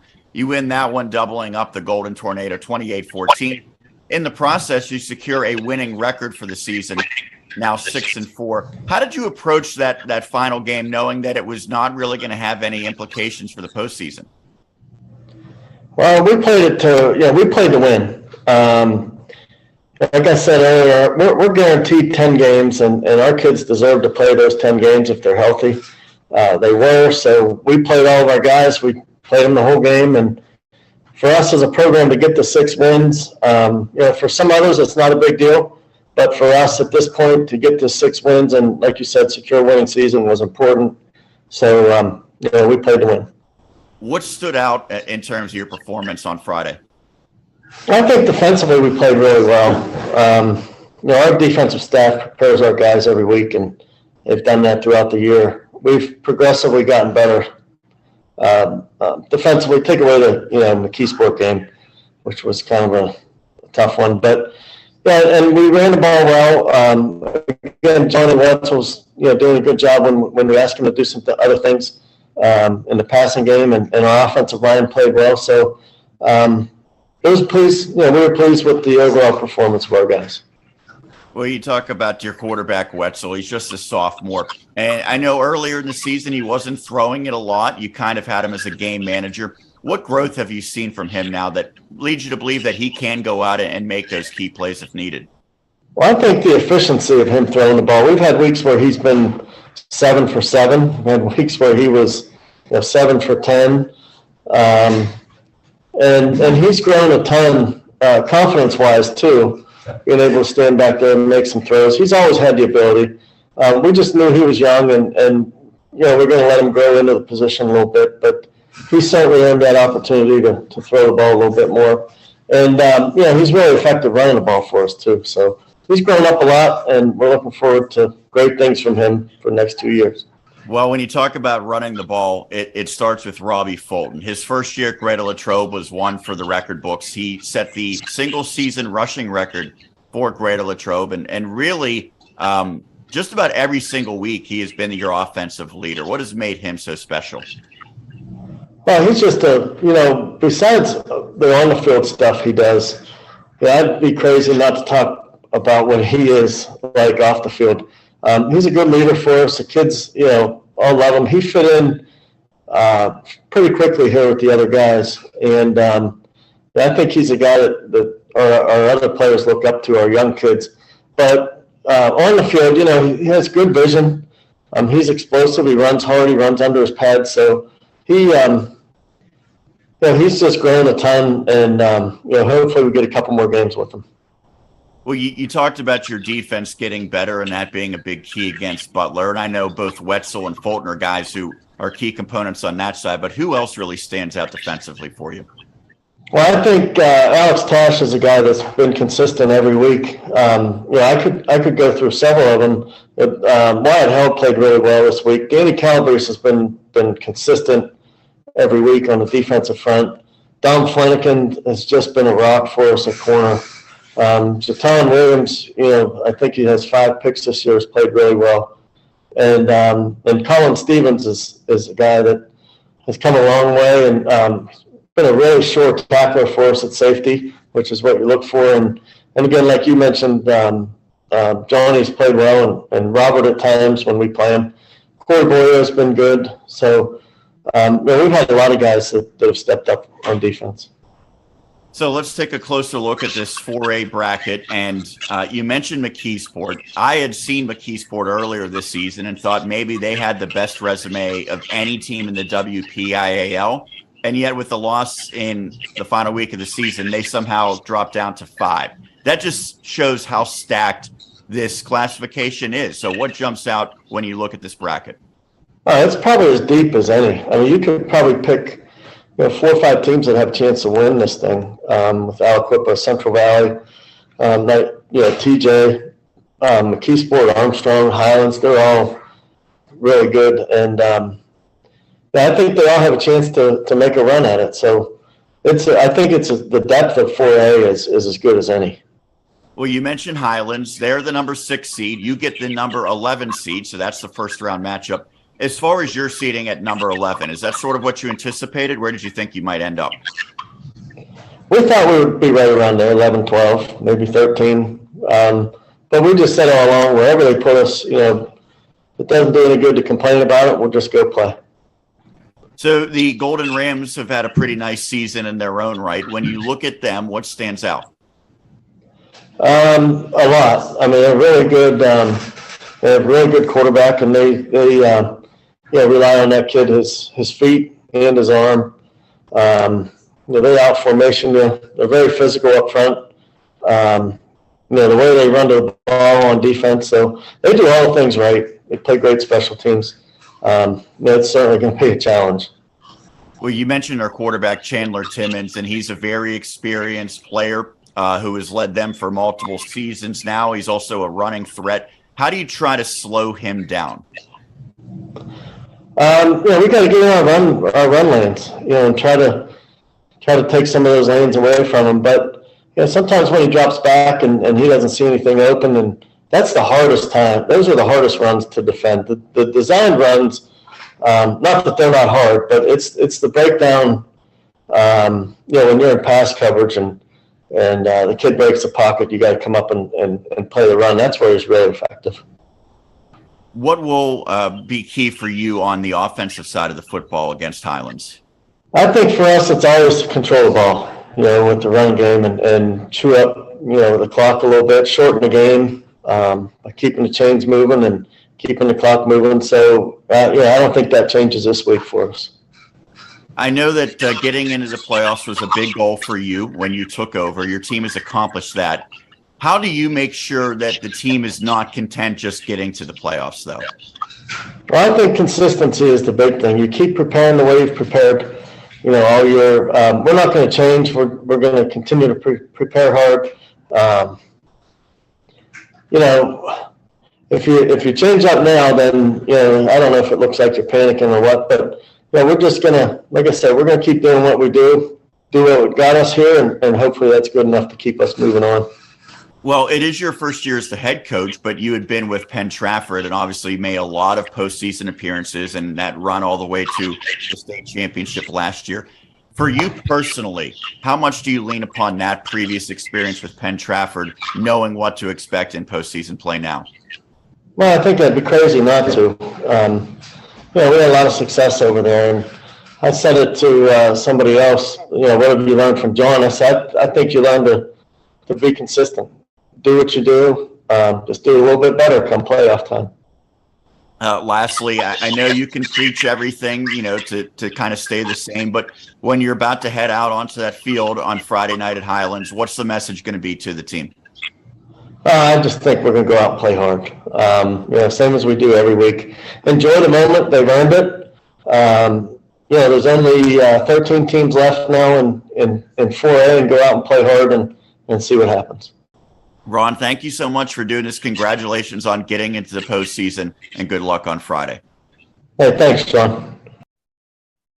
And we appreciate Ron Prady taking his time to talk about the Wildcats. A big accomplishment. First season at the helm, he gets into the postseason. Let's now look at the 3A bracket. We alluded to this one earlier. Westmoreland County's own Bell Vernon area Leopards get the number 1 seed, and as a result, they get a bye to the quarterfinals, where they will play at home against either Mount Pleasant area, the number 8 seed, or number 9 East Allegheny. We'll hear from Jason Fazekas of the Vikings in just a little bit. That matchup will take place at Mount Pleasant Friday at 7. On that same side, the left side of the bracket, number 4 Freeport area also gets a bye, and will await the winner of number 5 number 5 West Mifflin against number 12 Southmoreland. That will be at West Mifflin Area High School Friday at 7. We'll also hear from Tim Bukowski. On the other side, Avonworth, the number 2 seed, gets a bye and will play either number 7 Beaver Area or number 10 Deer Lakes. They will match up at Beaver High School Friday at 7. And Elizabeth Forward, despite the loss, still gets the number 3 seed and a bye to the quarters, as the Warriors will await the winner of number 6 Shadyside Academy and number 11 South Park. That will be at Shadyside Academy Friday at 7. Well, first, let's look at the Mount Pleasant and East Allegheny matchup. And 2 coaches that we're familiar with, Jason Fazekas, obviously, and Dom Pecora for East Allegheny, the former Southmoreland head coach and the owner of Dom's Pizzeria, by the way. And I remember last year, East Allegheny had a nice playoff showing against Southmoreland. It's a pretty good program there. I think it's hard to evaluate Mount Pleasant's season, Flick, because they had some really good showings. They put up a lot of points early, but against the big dogs, they really did not put up much of a fight. I think this is obviously, based on the seeding, should be a pretty even matchup and an opportunity for the Vikings to get a playoff win for the second year in a row. But playing at home, I think that may be enough of a deciding factor. That's a good point. Again, like I mentioned, Franklin Regional playing at home, trying to recover from the loss against Penn Trafford. I think they'll do that. And I think it certainly will help Mount Pleasant, because that's a special night, man, when you can play a playoff game at home. However, you look at last year, Sean, East Allegheny had to go to Southmoreland, and East Allegheny took care of business. Obviously, 2 different teams this year, but it is interesting to note that the home team, it didn't work out for Southmoreland last year in their game against EA. But yeah, it's been kind of a Jekyll and Hyde thing for Mount Pleasant. You mentioned the better teams they've gotten handled. Even that Freeport loss, I know it wasn't a conference loss, but only scored 6 points in that game, was a little bit surprising. But they've put up 84 points. I know it was against South Allegheny and Southmoreland, but they put up 84 points going into the postseason. So maybe the offense is really clicking right now, no matter who they've played, and they'll kind of bring that into their game against Don Pecora's Wildcats. Yeah, you look at the numbers, they're averaging almost 32 points per game, but it seemed like that came in about 7 of the games, and then the other 3, they really weren't able to find any traction. Well, I had a chance to talk to their head man, Jason Fazekas. Let's now hear from the head coach of the Mount Pleasant area Vikings. Another year, another postseason berth. And first off, congratulations, Jason. I know that's a big accomplishment. What does it mean to you to get this team back to the postseason and to have a chance to make another run? Well, what it means a lot to us. To make the playoffs is not an easy thing to do, especially with some of the teams that we have to play. And I know as a goal, as part of our program, that's something that we always want to be in a position to. So we feel real good about being able to get in it again this year. And especially having a home playoff game even makes it more special. So we're, really excited about it. Yeah, and that's in large part because you won your final game of the regular season to finish in 3rd place. That was on the line when you went against the Scouties. So you finished at 6-4, 3-2 in the conference. Let's talk about the matchup against Southmoreland. You win that one 42-17. That's always a big game, even if it doesn't have playoff implications. This year it did. What stood out about your team's performance? Well, I just, and this team's been doing it all year, man. I love their effort. I love the attitude they bring. And I just love the way that they were approaching the week of practice and how they got at it on Friday. I mean, playing against the Scotties, it certainly is a big game, the closeness of the 2 schools. And, we know coaches and, we know players and things like that. So, man, what a great atmosphere it was and what a big victory for our program. And so not only do you improve your playoff seeding with that one, but you build some momentum heading into the playoffs as well. And I know now you're familiar with postseason play. How important is it to go in playing some good football? Well, it's really important. I mean, we always say you want to be trying to play your best football at the end of the season, and that goes with everything you say about getting better each week, starting at camp. So, yeah, anytime you can get a win like that before you're starting the playoffs, we're going to take it, man. We feel good about it. I think probably just about every time you do an interview, you're asked about Robbie Labuda, and rightfully so. We'll get to him momentarily, but I want to talk about Colt Chatfield, your quarterback, because even before your time, Mount Pleasant area, a team that the stats would be skewed towards the running game. You don't throw it a ton, and yet he's put together a pretty nice season. He's become a real weapon for you, and I know he's just an underclassman. How has he really shown growth? Well, you know what? I was asked on Friday after the game about Cole, about how maybe he's a little underrated and things like that. And I think part of it is just because he's still young. Like Cole's only a sophomore. We asked him to do a lot, like with our passing game, the vertical game, the different series that we have. We asked him a lot to do with the RPO game and different reads that he has to make. Like for a sophomore, I can't really believe what he's doing. I think he's doing such a fantastic job. And I really think the kid, his best years are going to be ahead of him. Like he keeps getting better. You can see it. And I know one thing that he wants more in the world than anything is to be a quarterback for the Vikes. So I think Cole's doing a really nice job. A couple guys who make his job a little bit easier are the backs behind him. And you've got 2 good ones. Robbie Labuda, who went over 1,000 yards, and he's done it all. I know he's kicking extra points for you. He's scoring touchdowns on the ground as a receiver as well. And Lane Golkowski's really had a nice season. And he's a guy who, much like Labuda, Golkowski can catch it out of the backfield as well. So those guys have been very impressive and very instrumental in what you do. What makes them so special? Well, we got other kid too, Jackson Hutter in the backfield, that equally as important. And I think I think that these kids just, they really just buy in the idea about being a team and doing what's best for the team, and none of them are selfish. None of them really are about, self-promoting. And I just think it's really refreshing with that. And they'll do whatever they have to do. If they got to carry it 3 times to win a game, or if they got to carry it 12 times to win a game, they're going to do it. If they're not carrying the football, they're going to be blocking for the other guys. So I just love everything about it. I think they're just really good kids, especially enjoy the relationships. It's real fun to be around them. Well, you mentioned they're willing to do whatever it takes for the team. I think the same can be said for Tyler Reese, because he was your quarterback last year. You move him to receiver. Now, I know he's missed some time with injury, but he still made a real impact. Played a little bit of quarterback, but primarily catching passes. What are his best attributes? Well, I think just with him, he's just a good athlete. Number one, that really helps him. Completely, not selfish at all. moving back to wide out, not even an issue with him. And when we talk about like playing good at the end of the year, I really think Tyler's starting to play his best football right now, and we're able to get him some touches running the ball and throwing it to him. And he's even making an impact on defense. So he's definitely a good kid to have on your, our side. You've been an assistant at Mount Pleasant, but when you took over as the head coach, the team missed the playoffs for a couple of years. You got back. Last year, you got that playoff win as well. So how important is it to make sure that this is not a step back and that you keep building the postseason success? Well, I think it's real important. I mean, we definitely are going to do everything we can to try to win this game. We know it's going to be a big challenge for us. But when you talk about it, about the program, that's how we like to talk about things here, about doing what's best for the program, keeping things going. Making it into the playoffs and getting a victory is something we definitely have as a big goal of ours. So we're going to really give it a good shot here when we get into it on Friday. So it is a 12-team bracket in Class 3A, meaning the top 4 teams each get buys to the quarterfinals. And so you get the number 8 seed and as a result get to host a playoff game against the number 9 East Allegheny Wildcats. Were you sweating out the fact that it would potentially come down to maybe just 1 seed as to whether or not you'd be at home or on the road? You have to be honest. Whenever we come back, on Friday, we drew on the whiteboard there. We were talking about scenarios, and I think everyone does that. And I think that's fun to do a little bit. But honestly, it was going to be what it was going to be, and we're going to play where they told us to go, So to get a home playoff game is really important. We love playing at home. I love the atmosphere that we have at home and what our community brings. So we think it's going to be really fun night.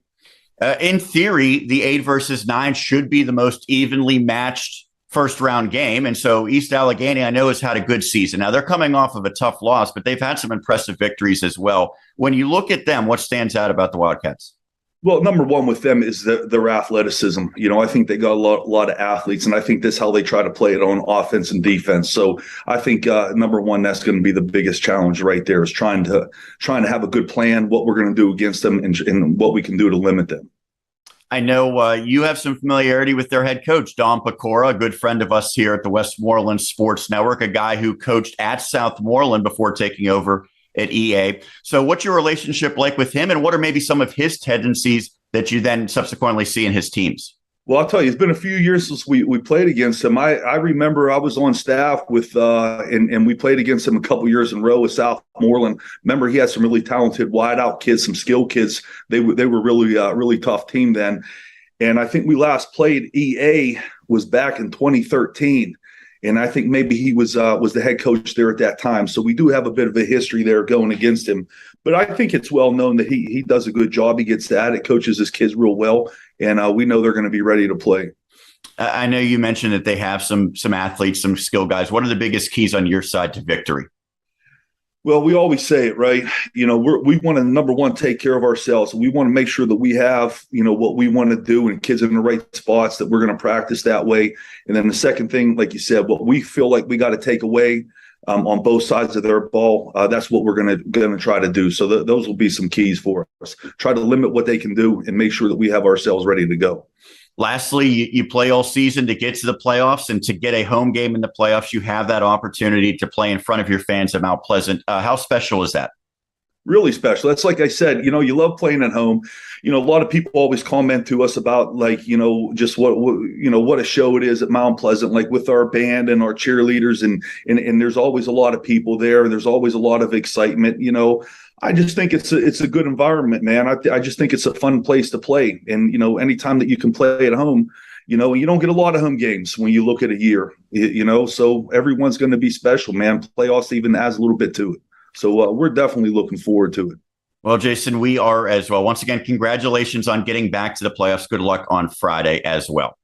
Yeah, sure thing. Appreciate it. And we appreciate Jason for taking the time to talk about Mount Pleasant area. Now let's shift our focus to the other 3A matchup that's intriguing in Westmoreland County, and that's West Mifflin against number 12 Southmoreland. And Tim Bukowski, you give him credit because he took over a difficult scenario, gets his team back to the playoffs, as he said, or as he's going to say, first time in program history that they've gone back-to-back years. And so that's a major accomplishment. But at some point, you wonder, okay, getting to the playoffs is one thing. Can they take that next step? They have a chance this year, but there's no doubt they're going to be heavy underdogs on the road against a pretty good West Mifflin team. It'll be tough, and you look at West Mifflin only losing to Avonworth earlier in the season, 14-8. Avonworth, obviously one of the top teams in this classification. So it's going to be certainly a tough challenge for Southmoreland, especially, again, coming off of that couple of tough losses, 48-0 to Bell Vernon, 42-17 to Mount Pleasant. That one was a little bit, I thought, surprising. I thought that game would be a little closer. So I don't know. We'll see what happens. Again, for the most part this season, they've been able to score points, but have they been able to do it in the big games against the tough teams? Maybe not as much. So, we'll see how this kind of breaks down. And the way they're being defended has changed as well, because when we went to training camp, it was an unknown commodity in Ty Keffer. And now that he's had such a great season, the last couple of weeks, teams have done everything to take him away. West Mifflin they clearly will have that as part of the game plan. We cannot let this one player beat us. So in all likelihood, facing maybe a double or even a triple team, it's going to have to be someone else who's going to step up. And by and large, that really hasn't happened enough for them to consistently win games without Keffer basically taking those games over. So that will be the question. Well, that's something that we talked about with Tim Bukowski. Let's now hear my interview with the first-year head coach of the Scotties right here on the very special playoff edition of Westmoreland on the Gridiron. First off, Coach, I know it's a major accomplishment to get to the postseason, back-to-back years. So what does it mean to this program to get into the WPIAL playoffs once again? Well, obviously it's a reward for the season, getting in back-to-back, first time in the school history. So it's very important. Then, when we got here 5 years ago, that was the goal, to make the playoffs. And we've done it 3 times now. So obviously the next goal is let's start winning a playoff game or two. Well, you mentioned 5 years for you. You had been an assistant before becoming the head coach this season. So I know that you're still focused on what's ahead, but looking back, the 4-6 record, including 2-3 in the conference, how have you evaluated how your first season at the helm has gone? Well, I think that the main thing is we got better each week throughout the season. At the beginning of the year, I think we were trying to find some type of identity because we had lost so many starters from last year that, a new quarterback, new receivers, new running backs. I mean, there was just so many new guys. And, we had to find some type of identity, which I think we did through the passing game. And we kind of started to get a feel for what was best for our kids. And even the defense, we started out the year, we tried to switch to a 4-4. And then we found out, we were still an odd stack 3-3 team. And, we switched that the second game and at halftime, and we've been in it since. I know you've probably talked a lot about your quarterback and your star receiver. Kiefer and Keffer, that connection has continued to grow. And I know teams are trying to take that away by and large. But when you think of those two and the success they've had, what has allowed them to be so prolific? Well, I think initially people didn't know too much about them. So, we were getting away with one-on-one coverage with Ty. And the last 3 weeks, it's been, 2 or 3 players on him. Mount Pleasant had 2 of their best athletes on him the whole time, and we're shading him with others. So it was almost like 3 guys guarding him. So he's getting all that attention. We need other people. We have other people that catch the football, and they do great at that. But we need, some more explosive players. When they take away the guy who's scoring a lot of your touchdowns, he has 17 on the season. We need other players to step up and get in the end zone. And I think that's something we're still waiting for. We talked about the game against Mount Pleasant. I know that always has real juice to it because it's a rivalry matchup. This year it was significant because it was to determine who would finish third, who would be fourth in the conference. Your team came up shy, 42-17. What did you see from that game that maybe gives you indications of room for improvement? Well, obviously both teams came out. It was high-spirited, a lot of energy, a lot of penalties, typical rivalry game. I think we got caught up in the moment a little bit. But, basically, we know what they do. We just got to stop it. And, when they're running buck sweep with Labuda, and getting chunks of yardage, I mean, that's on us. We got to stop that. And, from an offensive standpoint, they took Ty away. I mean, they had, Labuda and Reese, two of their best athletes, on him. So, like I said, we just needed more people to step up and make plays. We were able to run the football with some pretty good success because they were so concerned with the pass. But, we're plugging. We have big running backs. They're strong. Sometimes I'd like for them to get through there and, make that explosive 30, 40-yard touchdown instead of that 9-yard hard, tough run. So I'm sure it had to be tough losing that game and then seeing that as a result, Mount Pleasant winning that game gets a home game. What was the mindset like for your players after that? Because teams always want to head into the postseason with momentum. That's not the case for your team coming on the heels of 2 consecutive losses. And then how do you maybe right that ship? Well, you're right. I mean, obviously, they were down, losing the last 2, especially to their rival. These are people they see. It's, Voc Tech School and, social media, and the teams have no love for each other. So, it's a tough loss. And those seniors, that's how they go out against their rival. But, the focus going forward is we still have an opportunity to win our first playoff game ever. And that's never happened here. So these guys can make history. They're 1 week away from an opportunity to make history in the school. And, if that doesn't motivate them, then I don't know why they're playing football. So you get the number 12 seed in what is a 12-team bracket. Is that what you anticipated? Yeah, I could spin this phone and show you on our board here that we had the loser of our game getting the 12 seed. That's exactly what happened. And we had West Mifflin as the 5 seed. I thought that might change after their loss to South Park in overtime last week. But, they stayed at 5, and, it's a 5-12 matchup. And hopefully it's like the NCAA, the 5-12. There's always an upset, right? Well, for your sake, I hope so. I know that West Mifflin has a pretty good team. When you look at the Titans, what stands out about them? Well, their quarterback's a very athletic player. He does a great job with running their reads. They run some jet, and he reads it and pulls it, runs power. He tends to like to run the ball, but he can also throw it. And he has some skilled kids. But what jumps out to me is, they're by far the biggest team we're going to play. And these guys are enormous across the front. I'm talking 6'4", 330, 305. And they're not short, stocky guys. They're 6'3", 6'4", 300. So, I don't know how much we can move them off the line of scrimmage. I think from an offensive standpoint, pass blocking, I think we'll be able to get in their way. And, they might not be as fast. They're bigger guys. But, if they decide to come out and road grade us, we got to be aggressive and get in the gaps because they're just big people. Well, I know you just alluded to some of it. Anything else that stands out as keys for your team to pull off this upset? Well, I like our pass game matchup against their secondary. They have athletic guys, but it seems like watching their films, a lot of teams have had some success passing on them. So from our perspective, looking at the matchups we might have had, I think this one probably worked out the best. They're a good team and they're sound, but I think what we do can help keep us in the game. And then, the longer we stick around, the longer we have the chance for an upset.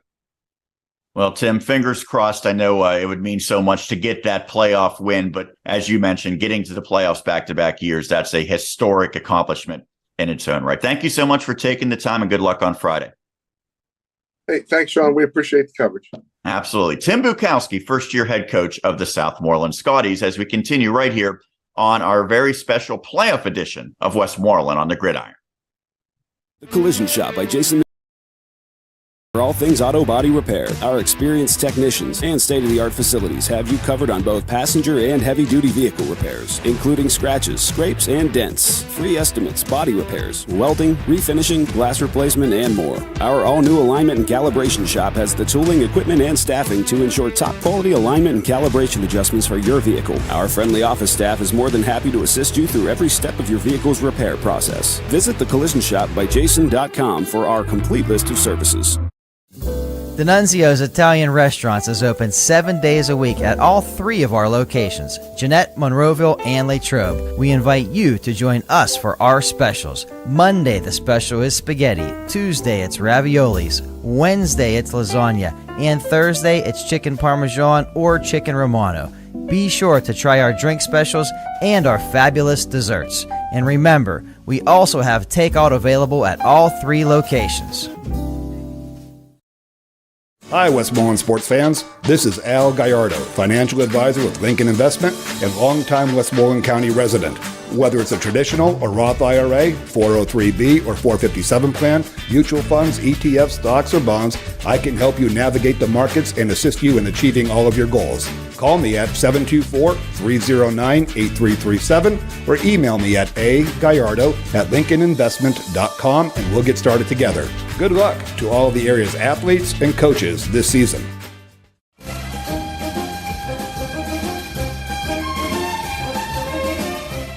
We roll along here on the very special playoff edition of Westmoreland on the Gridiron. I'm Sean, that's Dan, as we're talking about all 6 brackets in the WPIAL playoffs. We've gone through 6A, 5A, 4A, and 3A, and we appreciate the coaches taking the time, including Tim Bukowski and Jason Fazekas in 3A and Ron Prady for Greater Latrobe in the 4A bracket. Let's now drop down to the 2A bracket. And there's a couple of Westmoreland County teams in this one. We're going to hear from their coaches in just a couple of minutes. We'll begin with the number 1 seed, the Steel Valley Ironmen. What a season for them as they earn a first-round bye. In the quarterfinals, they will host either number 8 McGuffey or number 9 Mohawk. That first-round matchup will take place at McGuffey High School at 7 o'clock on Friday. Number 4, Neshannock hosts 13th-seeded Burrell. That will be at Neshannock Friday at 7. We will hear from head coach Sean Liotta in just a little bit. On that same side of the bracket, number 5, Sarah Catholic against number 12, Washington. That will be played at Norwin High School on Friday at 7. On the right side of the bracket, number 2, Beaver Falls earns a bye to the quarterfinals and will play either number 7, Ligonier Valley or number 10, Western Beaver. The Rams will be the home team, and yet they will play it at Offutt Field, the home of Greensburg-Salem. Also on that side of the bracket, number 3, Stowe Rocks will host number 14, Riverside. That will be at Stowe Rocks High School. And number 6, Keystone Oaks welcomes number 11, Apollo Ridge. Well, let's focus on the Ligonier Valley and Western Beaver matchup, a matchup between teams that played in 2020. So there's some familiarity. It will not be at Weller Field. It will be at Offutt Field. So that's a little bit of a disadvantage in a sense for Ligonier. And yet they still are the much closer team. Western Beaver is going to have a hike to make it to Greensburg. You know, I really like this Ligonier Valley team, and I think it would mean a lot for them to get their first WPIAL playoff victory. Look no further than Hayden Siraki. If he has another big showing, I don't know if Western Beaver is going to be able to really contain him.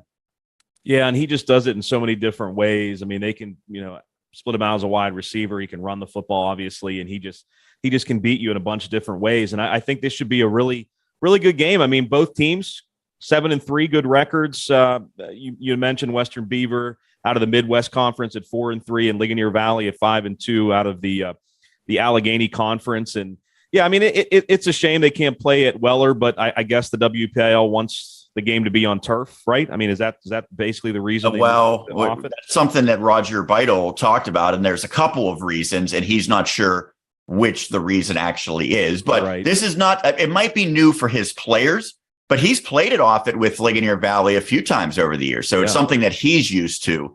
And again, that's not, I mean, that's got to be almost a half an hour from Ligonier there, I would think. It's not real close, and yet it's still much better than kind of meeting in the middle like they would potentially do, for a neutral site game. So for Ligonier Valley, a chance to score their first ever WPIAL playoff win. I talked to Roger Beidel, the longtime head coach for Ligonier Valley. Let's now hear that as we continue right here on Westmoreland on the Gridiron.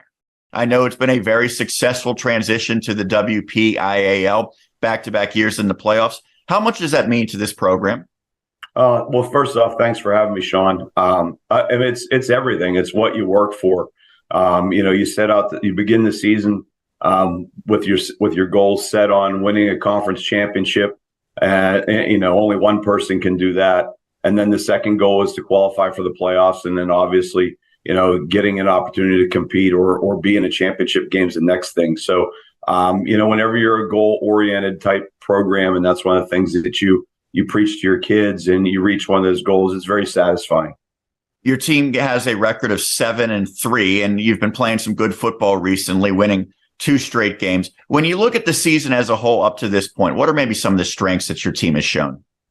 Well, I think number one is the fact that, these kids have really bought into everything that we sold them from the beginning, changing the whole offensive structure and our defensive structure from what we had done for many years was really something that the kids had to embrace, and they did. And then the other thing is I'm going to be quite honest, from where we thought we were and from where a lot of other people thought, I think that our kids really overachieved. It's just a matter of, them just going out each week, believing in one another. And I couldn't be prouder of our kids, and especially our 13 seniors. I guess I didn't realize that, this is one of those classes where you look at our 13 seniors, every one of them contributes on offense or defense. And a lot of times you don't have that on teams. You got to have a couple kids that you get in on special teams. But for our seniors, they're all major contributors. And ultimately, I guess, our success has been, we've had a great run of being able to use Hayden Siraki in many different ways and squeezing everything we can out of him. And then, all the role players have contributed as well. I can't say enough about Nick Lonis, the job he's done, and John Jablonowski, Duncan Faust, Jimmy Pleskovich. And those guys have made plays along with Broderick Schreier. They've made plays and they've made enough that you can't just focus on Hayden. Well, you talked about the change of offense going back to something you'd used about a decade ago with the wing T primarily. So how has that maybe improved as the season's gone along? And have you noticed that teams have defended it different as the season has progressed? Well, one of the reasons why we went to it is really, you look at last year's state championship games. Of those 6 champions, 4 of the 6 were run-heavy teams. And it sort of dawned on me, and it kind of like, where were we back in 2014 whenever we went to the spread? We went to that spread offense, and no one knew how to defend it because everyone was run-heavy. This year, we went back to, old school wing T, and you could probably say the same thing about Burrell. And everyone now starts with a 4-2-5 or a 3-3 stack, 3-3-5 type thing to stop the spread offenses. And now, you get run heavy teams, and it's not part of the clinic project that they went to learn how to defend spread teams. And so we've had a lot of success with that. And then the offense keeps evolving. It evolves, as players mature and as players can handle more things, and you can put new wrinkles in for them. And that's one of the things that we found in the offense. And, it's been something that's worked for us. And we're really excited because, quite honestly, I don't know that we'd be in the position we're at right now if it wasn't for the change in the offensive scheme. So I mentioned your team has some momentum. You've won 2 games consecutively in pretty lopsided fashion. Let's focus on the last one against Dairy Area. I know that was an exciting matchup just based on what it means to the communities. You win 51-7. What were your biggest takeaways from that victory? I think it was about making memories for our kids. You start with the rivalry game itself. Kudos to both Joe Scora and Brett Miller for coming up with the idea of having both communities involved with naming the football game and having a perpetual trophy that's going to travel back and forth between the schools, having MVP of the game. That's what football is supposed to be all about, Sean. And the fact that we're able to do that was, something that made the game, even bigger than it was whenever really there wasn't much on the line for either school in terms of, playoffs or end of the season, seedings and things like that. But that added to the game. And then, some of the things that we did within the game are very memorable. we've always had a tradition at Ligonier Valley to have fun on senior night, and we came up with the kids make a play. We call it fun play, and basically we had an offensive tackle, Colin Smith, where he had a lateral from Hayden Siraki, and he's credited with a rush. But the play began with another 290-pound offensive lineman going in motion doing the gritty. And so the student section really got involved in that, and just had fun. And then we also employed what we call the sibling defense, and we have 5 sets of brothers on our team, which is phenomenal. We've never had such a thing before.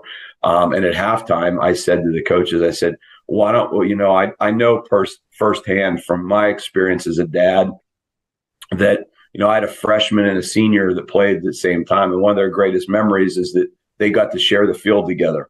And I said, hey, let's do this for these guys. So we employed what we called the sibling defense. We put 10 brothers on the field at one time, and McKinley Shear, because he had to keep things all together. And they got to play an entire series. And so for us, the game itself just became one where, we had an opportunity to create memories for kids. And the same with, Bruce Krieger, we got a chance for him to get his very first touchdown of the season. So those were all parts of the things that, as a coach, you hope that they remember someday down the road. So looking now at the 2A bracket, you get the number 7 seed going against number 10 Western Beaver. Now, you tied Sarah Catholic in terms of the conference record, but Sarah wins the head-to-head, so you finish in third. How did the number 7 seed align with maybe your expectations for this bracket? You know what? It doesn't really matter. I know that there's a lot of people that have opinions about, where they're at and things like that. Ultimately, in the end, whenever you're talking about the playoffs, everyone has to beat everyone else. So at what point you do that is irrelevant. We were following it where we were. We were just glad to be in because, again, it doesn't matter if you're a 7, a 6, a 5, whatever you're going to be. You have to win all your games to get to the opportunity to play in a championship game. For us, the big thing was we just wanted to be close to home, if not at home.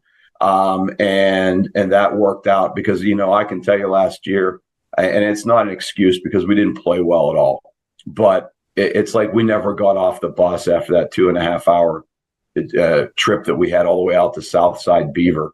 That was rough. So, we had an opportunity 2 years ago in 2020, the first year we went to Western Beaver. I'll smile and say, I know what they have in store for them in terms of travel.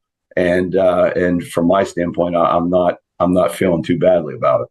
Yeah. So you're the home team, and typically you would play at home, but in this scenario, you're going to be playing at Greensburg-Salem, which is not too far away from Ligonier, obviously, and that's a quality field there at Offutt.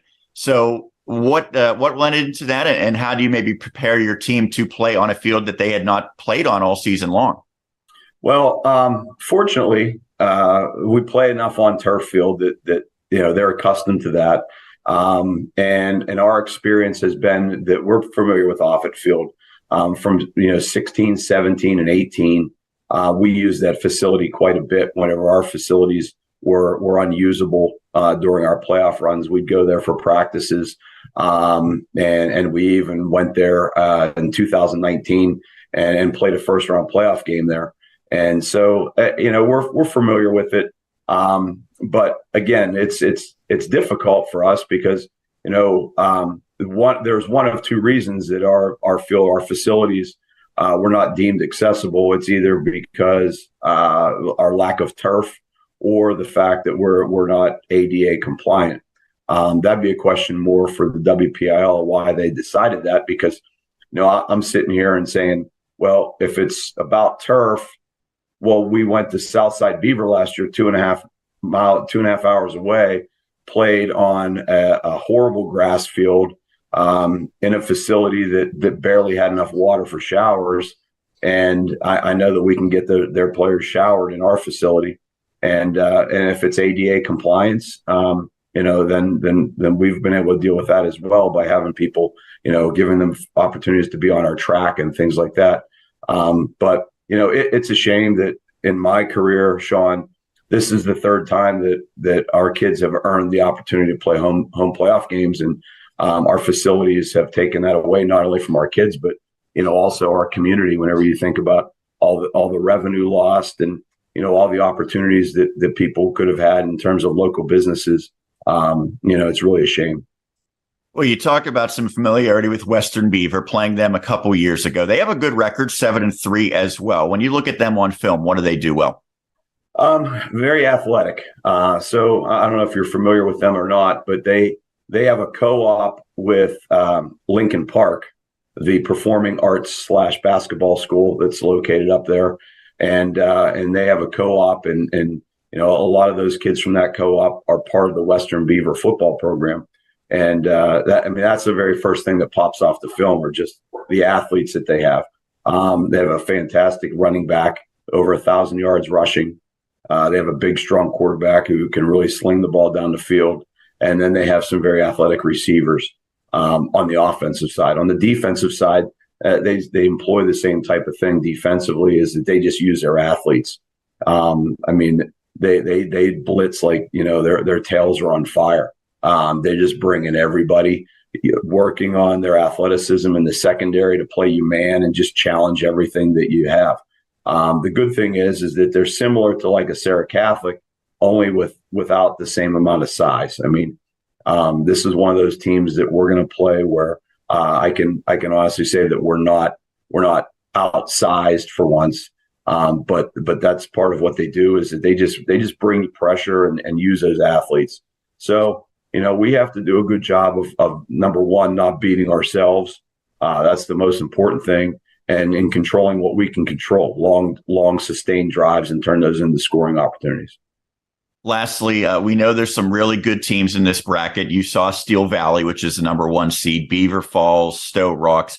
But if you are able to win this game against Western Beaver and to get to the quarterfinals against Beaver Falls, the number 2 seed, what would that mean for you and for all the players to get that playoff win?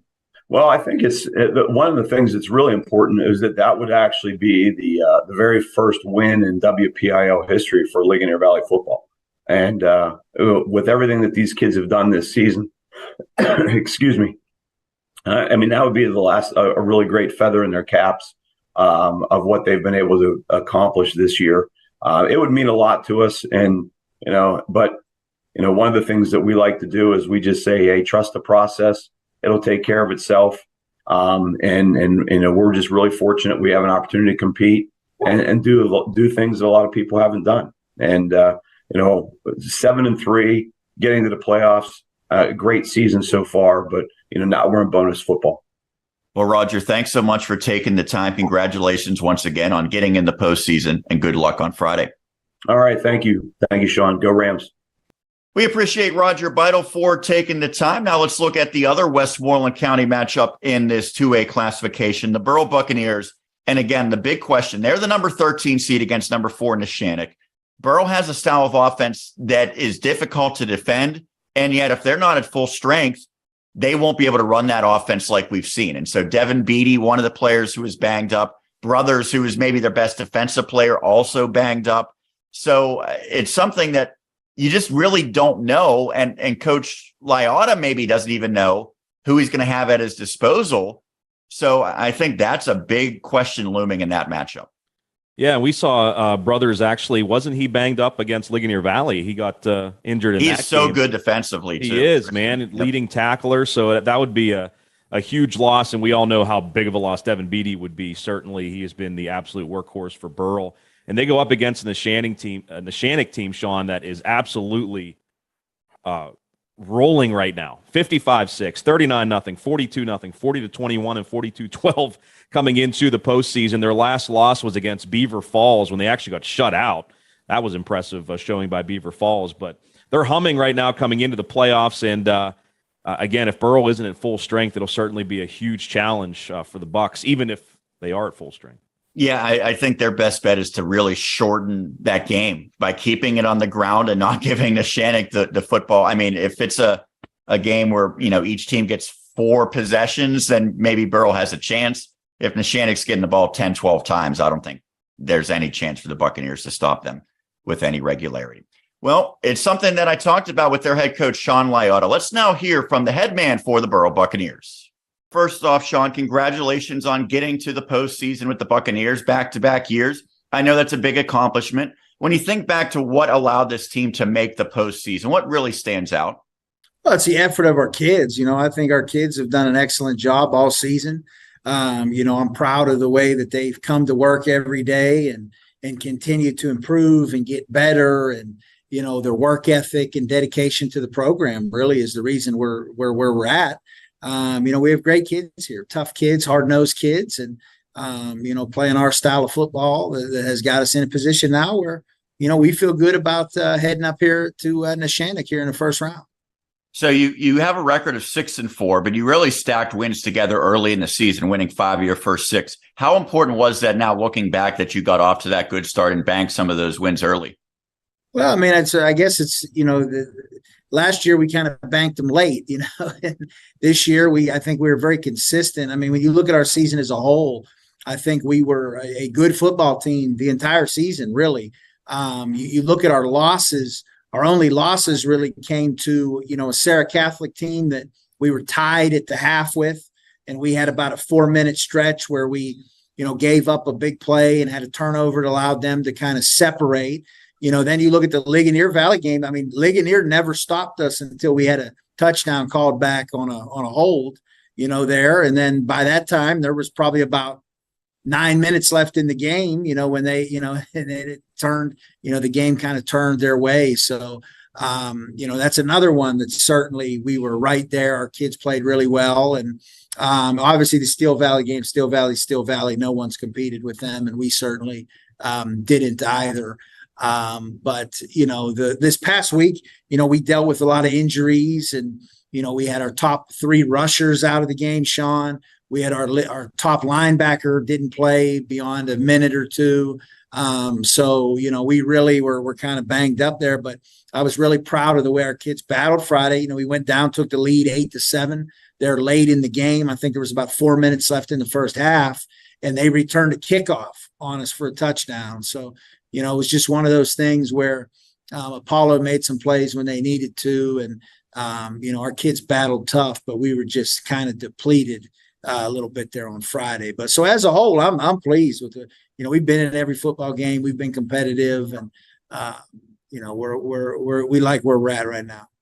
Well, you highlighted that matchup against Apollo Ridge. And I know that, in terms of geographic proximity, there's some excitement with that battle. And it had some meaning because trying to figure out exactly where you would slot into the playoffs, but yet you knew you were in the postseason. So how do you kind of approach that, not wanting to have guys get injured who are key components versus wanting to win and finish strong? It was senior night for us. We play every game to win. We wanted to send our seniors out on top. We unfortunately weren't able to do that. We have a great group of seniors, and they battled hard and, fought. And like I said, we're just behind the 8 ball there. But it's weird. Apollo, it's a geographical thing. But I'll be honest, we don't really view them as like a rival. It's kind of weird. Like our rivals are more Valley and Deer Lakes, and for our senior class here, they have not. They're probably one of the first Burrow classes in quite some time that in their 4 years they've actually never lost to Valley or Deer Lakes. We've been 8-0 against Valley and Deer Lakes. So that's something that, I think when you talk rivalries, that's more what those are kind of our rivalries. Now, maybe Apollo will develop into it. But we don't truthfully. I know they have that game slotted in as like the last game of the year, the rival game. But like we have a lot of respect for Apollo Ridge. I have a lot of respect for John Skiba and his program. Like I don't really view that game as like a rivalry, where I think those other games, there's actually like a dislike for those programs, those other programs I mentioned. So it's a little more fun maybe. Well, so you knew you were in the playoffs, but you had to wait to find out your seeding. And when it ultimately came out, 13th seed, is that sort of where you thought you might be slotted in?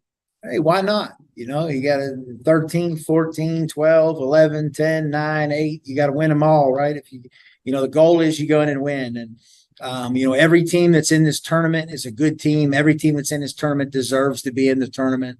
And double A is difficult. I'm going to say this. We would have been in the 3A playoffs probably about 4 weeks ago. Just being point blank. I mean, 3A, if we were in our old conference in 3A, in my opinion, that was much weaker than the conference we're in now, actually in 2A. It sounds crazy to say that, but I feel this 2A conference is actually better football. I think it's a better conference. I think it's more competitive. I can promise you, you take some of those 3A teams that made the playoffs in 3A and put them into our conference, they're not making it. And I only know that because we've beaten those teams. We beat those teams this year, so it's one of those things where, you really sit there and you look at it and, there are opportunities, I think, where, any team can beat any team in this tournament, basically in 2A. So we're looking forward to it. Neshannock's a good football team, but we are going to be ready to go up there and give them our best effort for sure. Well, you talked about the Lancers. When you look at them, and I'm sure you've now been able to really break down the film on Neshannock, what stands out? Well, the quarterback play. They've got a really good quarterback. I mean, he's a true dual threat. Can throw the football, run the ball really well. They use him. He really is what makes them go in the running game. They're so well coached. They're really disciplined. They're tough kids. I mean, I'm familiar with Neshannock a little bit. When I was the offensive coordinator at Clairton, we played them up in the semifinals in 2014, and we were really good that year. We set the state scoring record, and they went toe to toe with us. We went to overtime. We actually ended up winning the game up, in the playoffs there in the WPIAL semifinals in overtime against them. And so I certainly know what their program's all about. I know what they're going to bring to the table, and I know the challenges that are going to face us up there. But we'll be ready for those challenges, and our kids I think we have a great week of practice. I think they'll be excited about going up there. And like I said, we are going up there. We expect to win, Sean. We're not going up there. You say we're the 13th seed. We're not going up there just to go up there for the ride. Like we're not going up there on a coach bus and having a pregame meal and, go up there, hey, we're just going to have a good time. Let's go ride up to Newcastle and, play Neshannock. We're going up there to win the football game. That's the way we believe. And we believe we will win the football game. And to do so, what are the biggest keys? Oh, obviously we have to move the football. With our style of offense, we have to be able to grind out yards. We have to be able to out physical them at the line of scrimmage, which is going to be a challenge. They're tough, hard-nosed kids. We've got to be able to win that battle at the line of scrimmage. We have to play mistake-free. Again, with our style, we can't have – when I say mistake-free, a lot of people think you mean turnovers. Like, we have been pretty good. It's little things. It could be a missed blocking assignment that leads to penetration where now they get us off schedule. Like, we have to stay on schedule offensively. We had a 5-yard penalty could be detrimental to us. So we can't have pre-snap penalties. We can't have penetration, into the backfield. All those kind of things kind of will work against us for what we want to do. But we want to come out and play our style of football and, be able to hopefully get it to the half where it's a football game and then have a chance to win it in the second half. And again, it's going to be a challenge. They've scored a ton of points. They have scored a ton, they're averaging, I think, 40, 50 points a game. They're very explosive. They're probably the opposite of what we do now. They're kind of more like we used to be. They're very diverse in their offense. They like to spread it out, throw it, and run it. They'll play some no huddle, obviously a no huddle team. But we bring a different style maybe that they haven't seen. So, we'll look forward to seeing how all that plays out. Well, Sean, thanks so much for doing this. Congratulations on getting back to the playoffs and good luck on Friday. Thanks so much. Go Bucks. And we thank Coach Lyotta. Always enjoy him and his very creative backgrounds as well during the Zoom interviews that we do. So he's always a pleasure to talk to. Let's now look at the 1A classification. There's 3 Westmoreland County teams in this one. We'll start with the number 1 seed. No surprise, it's Bishop Canavan. The Crusaders will host number 16, Jeanette. That will be at Peters Township High School. That is something to note. It will be at Peters Township, not the traditional home for Bishop Canavan. Also on that side of the bracket, number 8, Our Lady of the Sacred Heart, and number 9, Clairton. Number 4, Mapletown, and number 13, Leechburg. The Ulsh and Clairton game, by the way, will be at Moon High School. Mapletown will be playing at its high school against the Blue Devils. Bizarre seeding for Leechburg to fall all the way to 13. And Southside Beaver welcomes number 12, California. Southside, the number 5 seed. On the right side of the bracket, the Laurel Spartans get the number 2 spot, and they will host number 15, Carmichael's. Number 7, Burgettstown will play at home against number 10, Union. Greensburg Central Catholic earns the number 3 seed, will play against number 14, Rochester, at Hempfield Area High School. They will not play at GCC, instead at nearby Spartan Stadium. And number 6, Fort Cherry will welcome the number 11 seed, Monessen Greyhounds. Well, we'll begin with GCC, Flick. This is a team that has really assembled a all-star roster, and they have, from the very beginning of the season, had big-time expectations. They have set a very high bar. Now they have to live up to it. Certainly talent-wise, they have all the horses they need, I think. Yeah, this is their year, man. You know, if they really want to make a run at it, make a run at a championship, I'm not saying they can't do it in the future, but, this is the year. This is the team that obviously has all the potential in the world to do it. Again, 48-21 win over Leechburg to clinch the conference championship outright and get all that momentum going into the postseason. And look at the difference in seeding between GCC and Leechburg as a result of that. Pretty stark. Yeah, 13th seed for Leechburg, 3rd seed for GCC. I don't know. I guess there is a little bit of argument should have GCC gotten the number 2 instead of Laurel. I don't think there's any argument that Bishop Canevin gets the number 1, especially with the Centurions losing to Bishop Canevin earlier in the season. But again, this should be really interesting to see if the Centurions can get to the WPIAL championship game, because they certainly have the talent to do it. Let's now hear from Marco Thomas, the head coach for Greensburg Central Catholic, talking Centurions playoffs here on Westmoreland on the Gridiron. Marco, first off, congratulations. It's been a great regular season for GCC. 8-2 record. You win the conference championship outright. I know you set big goals from the start. To this point, where is the team at in terms of potentially achieving those goals? I said all year we had 3 major goals. First one was to win the conference. Second one was WPIAL, and third one was state. We accomplished goal number 1. So I know the kids and the team and the coaches are happy about that. But we have big goals, and hopefully we can continue and make the rest of them happen throughout the playoffs here. I mentioned the 8-2 record. The losses came non-conference. You played some pretty good teams in the non-conference to get you ready. How did that maybe help get this team ahead of the curve? I think it helped us immensely. I mean, we definitely played some really good teams. We've, starting off with Mount Pleasant, who's, a physical team who's in the playoffs. And then we went down to Bishop Canevin. I thought we played pretty well there in the first half, shot ourselves in the foot, and then kind of ran out of gas towards the end. Playing West Green with a good running back, and then going to Washington, tons of speed, tons of athletes out there. Definitely helped get us ready, I think, for our conference play. And I definitely think it gave us an edge over, a few other teams that maybe didn't have the challenges that we had. One thing that I've noticed even before the season started, and it certainly has played itself out, is you have so many different playmakers on offense. And I know a lot of times in the trenches is where games are won and lost, but I don't know that many schools can match up in terms of your receivers, running backs, and quarterback. How is that group? I guess, how has everyone been able to get involved and kind of share the football, since there's only one football to go around and about 6 to 8 mouths to feed regularly? Yeah, we definitely have some weapons. And that's the key is, these guys, we told them at the beginning of the year, unselfish football is going to win us games. And these guys have been the epitome of that. They, every week we've had somebody new step up. When somebody, has a good week, no one's pouting in the corner. They're excited for their teammates because their week could be the next one. So that's one of the main things, has helped us out. Everybody's a big cheerleader for everybody else on the team and wants to see everybody else succeed. And with so many talented players at receiver and running back, your quarterback, Tyree Turner, is in charge of orchestrating all of that, getting everyone set and then distributing it.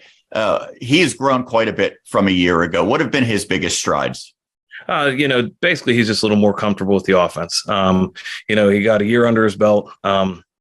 He's making the reads. A lot of things that we do are those RPOs, and they got to be quick. They got to be quick and done well. And I think he's just done a great job with that. He's very confident. The kids look at him as a decision maker, and he's been, for the most part, making pretty good decisions and the right decisions.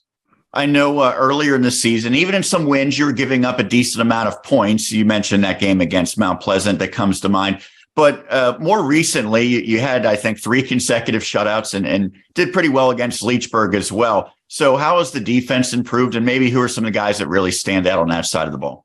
We definitely have improved. We've gotten a little healthier on defense. Kimmel has been leading the way. We knew he was going to be one of our big anchors.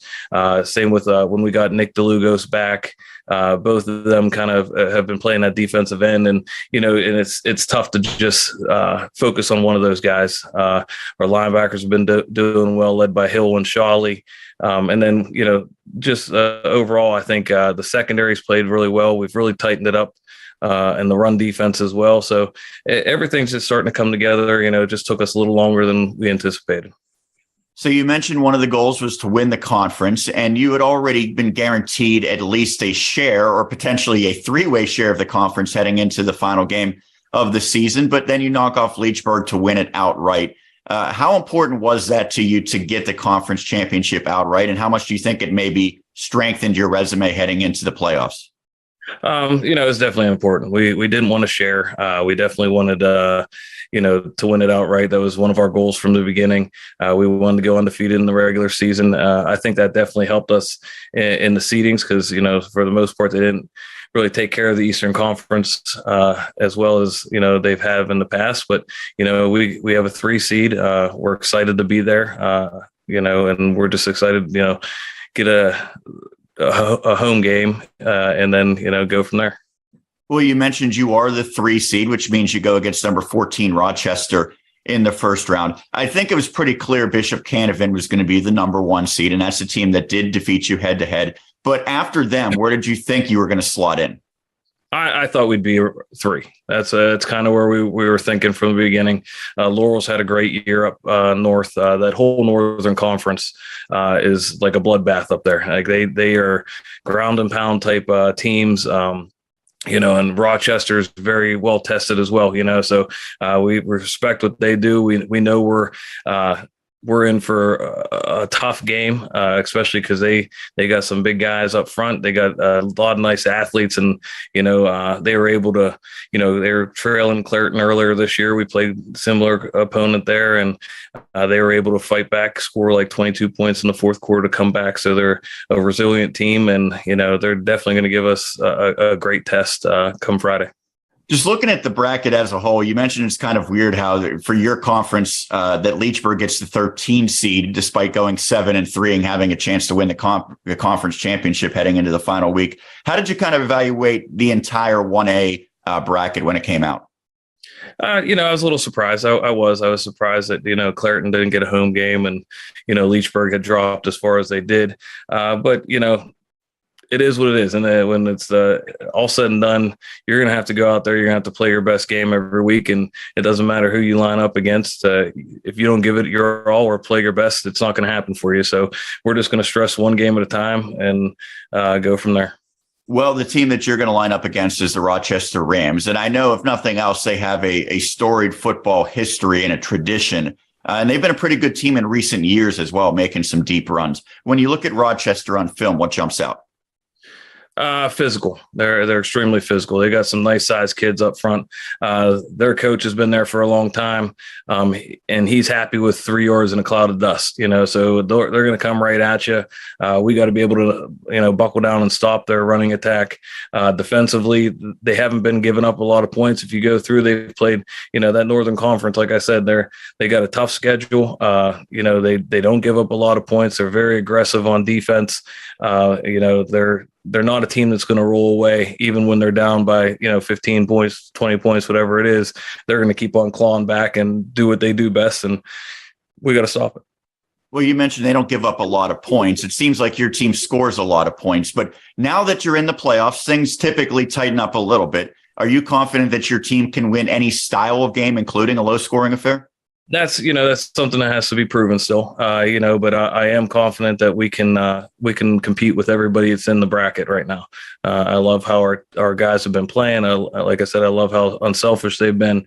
And I've been stressing to the guys almost every championship run, that first game's the hardest. If you look back at a lot of teams, that first game can go either way. You got to get used to playing in that environment. And, but it's not going to be a blowout type games anymore. It's, you're going to be in for a long run. You're going to get the team's best every week. Lastly, I think when we came and saw you, it was the first week of August, and you were breaking huddles with state champs even back then.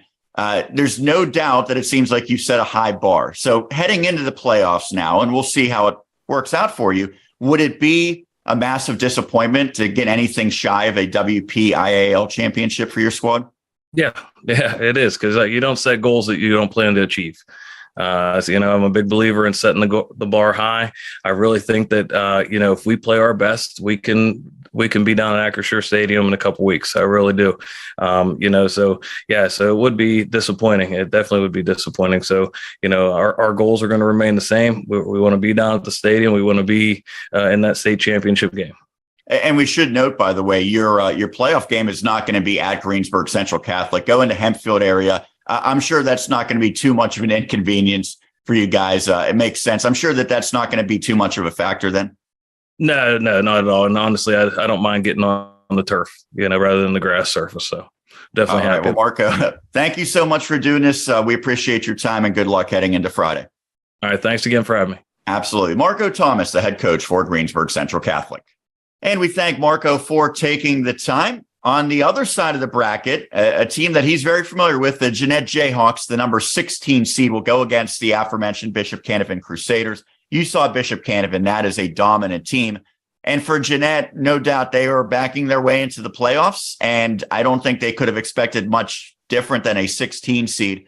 So it would take, honestly, a miracle for them to win this game. And yet we do believe that just making the playoffs, it means something for them. Absolutely. And I say this all the time. I know people will say, this team has this record. Why are they even in the playoffs? That kind of thing. They're going to lose in the first round. They're going to get blown out. And maybe that will happen.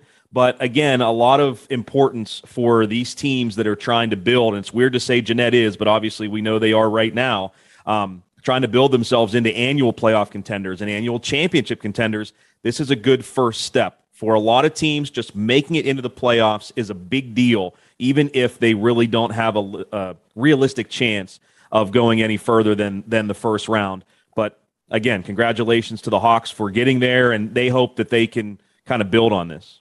And it's also an extra week of practice, and coaches value that in terms of development of players who will be coming back for future seasons, and most of this roster indeed will be back in future years. I had a chance to talk to their first-year head coach, Thomas Pallone. We mentioned Ron Prady, Tim Bukowski in their first year getting to the postseason. The same could be said for Thomas. So let's now hear from the first-year head coach for the Jayhawks. First off, congratulations on getting to the playoffs in your first year. I know that's a big accomplishment for you personally and for this team as a whole. What does it mean to get into the postseason? Sure, Sean. It's progress in the process. We knew, with this team, with what happened last season, it was going to be a process to get Jeanette back to where it normally is in the top of the rankings. And, for us to be able to beat the bottom half of our conference to get into playoffs, we're excited to be in. So you have the 3 wins. They all come in conference play, 3-7 overall. And yet there was a couple of games that were so close in the non-conference that you make one play different, you might be looking at a 5-5 record. Do you think back to those games and wonder if that would have maybe changed your playoff seeding a little bit? Yeah, Sean, you say one play, I'd say about 5. There was a lot of plays in those games where we just couldn't make that one play to make the difference. At Jefferson Morgan, it was just a made extra point. You make that extra point, they have 30 seconds on the clock, and with our defense, of course, we feel like we should have won the game. And in overtime, we had them 4th and 15. And they score on 4th and 15 and they make the extra point. We missed the extra point and they go on to win that game. And, Charleroi, it was very disappointing. Again, there was probably 5 plays in that game that turned the tides in that game. So yes, we reflected, of course, this weekend, Saturday morning, it felt so weird not having anybody to watch film on, but, you reflect on the season. And of course there was plenty of opportunity out there, right? And we missed on those, and just motivation for the offseason. And yet you get 3 pretty lopsided conference wins. So when you think back to those victories, what stood out about your team's play? Sure. Just total execution, Sean. And as I reflect too, just it's just a mark of a young team. We're so up and down with those 3 victories. As you said, they were mercy rule victories, and they executed so well, and not so much with the upper tier teams in our conference. So definitely up and down, and definitely just execution was the difference. Well, you talk about an upper tier team, and that's been the Clairton Bears for a long, long time, a decade plus. And so you go against them. I know that's a rivalry matchup, but you're really not in the same position that they are as a team right now. So what were the takeaways from that lopsided defeat last week? We never matched their intensity, Sean. It definitely our worst game of the year, statistically, offense, defense, special teams. And it was senior night for them. They got a great senior in Capone Jones, who's their leader, and they took it to us from kick to the final whistle. And playing down there is very difficult. I don't think a Jeanette team's ever won there. It's kind of been our battle cry there, believe it or not. But just total.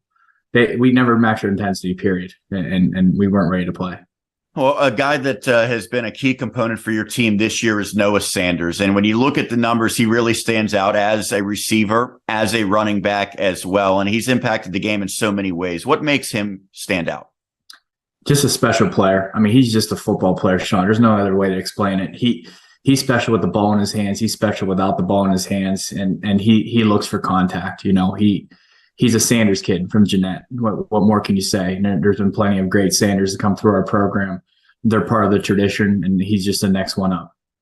Your quarterback, Peyton Moulters, had a really nice season as well. And, for a pretty inexperienced player at that position, he's done a nice job throwing for about 1,000 yards, and he's a dual threat guy as well. He can run it. So what have you seen in terms of his development from you when you took over as the head coach to this point?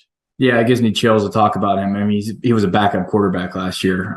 Tyler Horn was a starter, and how he's worked since January till now has just been remarkable. He's really learning our system and has learned the game and seeing it through a quarterback's eyes right now.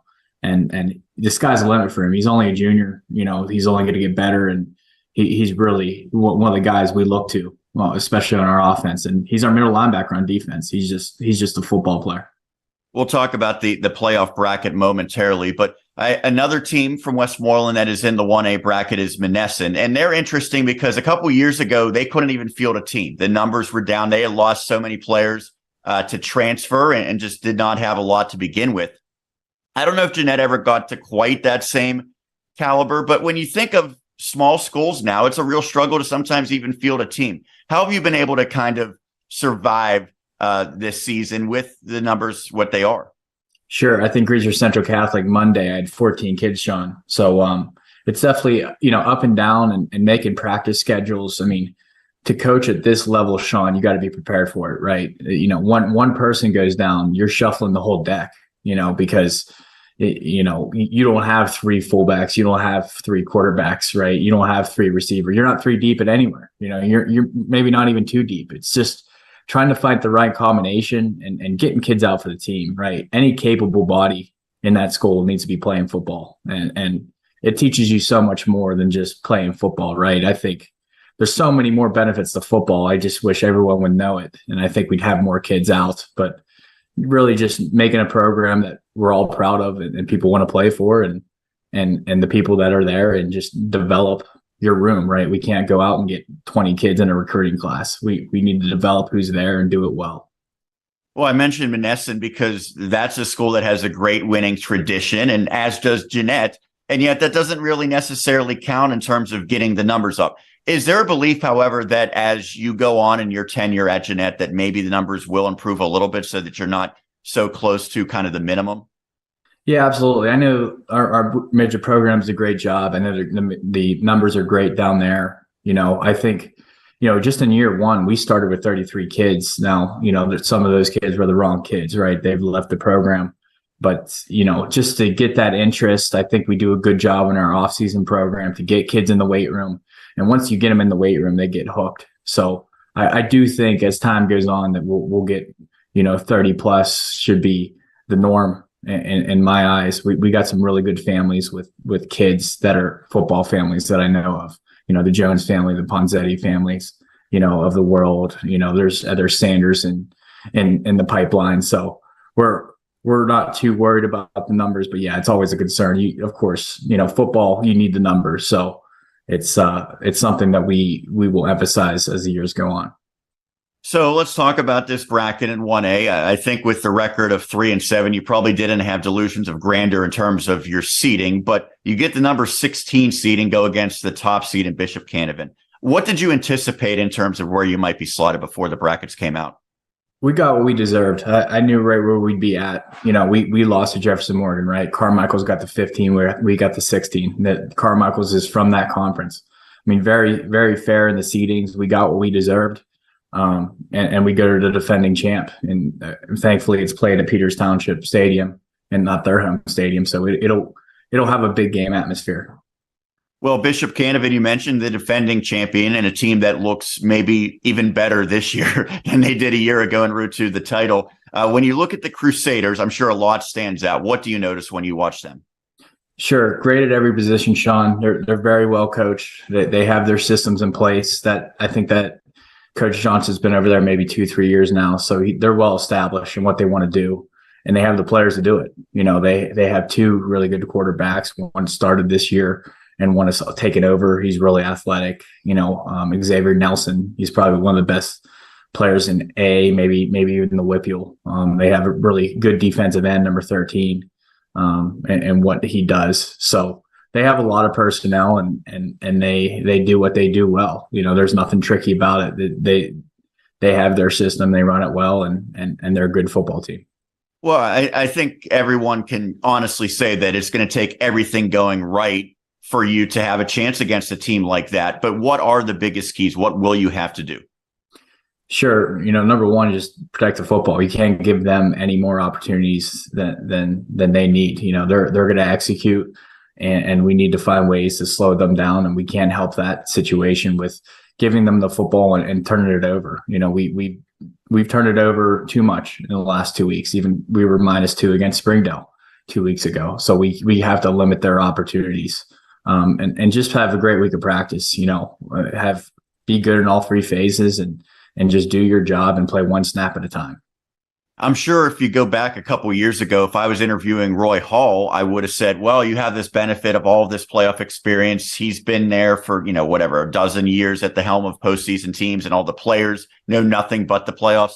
Now it's the complete opposite, because not making the playoffs a year ago and so many new players, and you in your first year as the head coach. So how do you make sure that everyone's ready for the playoffs?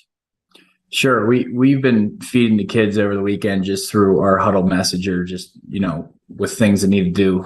We said, look, October's for pretenders, November's for contenders, and you have to prove that you're a contender, especially against the top seed. And at CV, I had to go down and play Whitlock and Martin, at Bell Vernon, my second season there, or third season at CV. So it's, the ball rolls different in playoffs. The lights are a little brighter. You see things that you haven't seen from the other opponents, and we'll do the same to Bishop Canevin, So it's a different feel this week. Absolutely. And to get the kids ready is a top priority, to get them to understand that this is single A. This is 16 teams going at it, and we need to be ready. And lastly, I know it means a lot for you to be head coach of Jeanette, your alma mater. What has been so special and what has stood out for you personally about this season? Just grinding with this group of kids. I think they're a special group of kids. They've been through the ringer last year, and they've been grinding since January in the weight room. And just being here with them and doing it with somebody I played with, Darius Brown, Javante Kraft, who was part of the tradition, a great guy, and Brian DeFelice and Jose Estevez that are on the staff, and just grinding with them and putting the right puzzle pieces in place. And it's been quite the journey, Sean. I haven't been head coach a year, right? The ups and downs of the season, but really what stands out is just these special caliber of kids, right? Moulter going from backup quarterback to almost having 1,000-yard season, through the air, and getting Sanders to play this year. And our line, there's our starter, there was 3 of the 5 starters back from the line, and just seeing them grow in other years. And I can go on and on, Sean, but it's just, again, it's a focus back to this team and doing it together. And I'm just very proud that I could be a part of it. Well, certainly you do have a lot to be proud of. Thomas, thanks for taking the time and congratulations on making the postseason. Thanks a lot, Sean. Thanks for having me.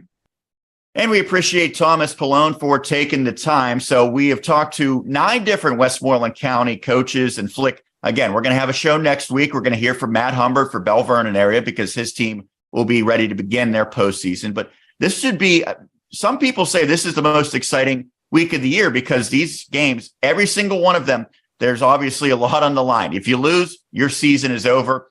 Win, you move on. And you really can't replicate that at all during the regular season. No, you can't. Last game of the regular season's always fun. And we had some big games last week, not only in Westmoreland County, but the WPIAL with, McKeesport and Thomas Jefferson and Central Valley and Aliquippa. And then, of course, the ones in Westmoreland County was really exciting. But just like Wild Card Weekend in the NFL, that's usually the best playoffs, the best games in the NFL postseason. This might be the best games in the WPIAL postseason. And we certainly want to remind everybody that they can follow along with all of the scores on our website, westmorelandsports.com. Go to our scoreboard at the top of the page, or just go straight to our scores page. We'll be updating throughout the night. And on our Twitter, social media, we will have all of the scores there for you and the results as they happen throughout the night. So do give us a follow if you're not following us already. Sean will preview all of the games on Friday. We'll have a recap of all the games on Saturday. Unfortunately, we have to announce this every year that we are not permitted because of exclusivity rights to broadcast the games and stream them to our website. We are not able to do that. We have been able to make some deals in the past, so I'm not saying we won't have any broadcasts maybe the following week. I mean, we'll see what happens, but there are just so many things that go into this, unfortunately, and it's not right, but it is what it is. Because we do not have exclusivity for the playoffs, we are not permitted to broadcast the games, stream them to our website. There's a lot of red tape, unfortunately, that has to go through, even though we do this every week. And now we're going to sit here kind of twiddling our thumbs and not being able to broadcast. So it's not right, but it is what it is. But we will be working, though. We will, again, be tweeting out the scores and keeping up to date with all the scores on our website. So do follow along on Friday night. Absolutely. And hopefully we will have a lot of games to talk about with our Westmoreland County teams next week as well. That'll do it for this very special playoff edition of Westmoreland on the Gridiron. We thank all 9 coaches who took the time to talk to us. And we'll be back next week, Wednesday at 7 for another playoff edition of Westmoreland on the Gridiron. Good night, everybody.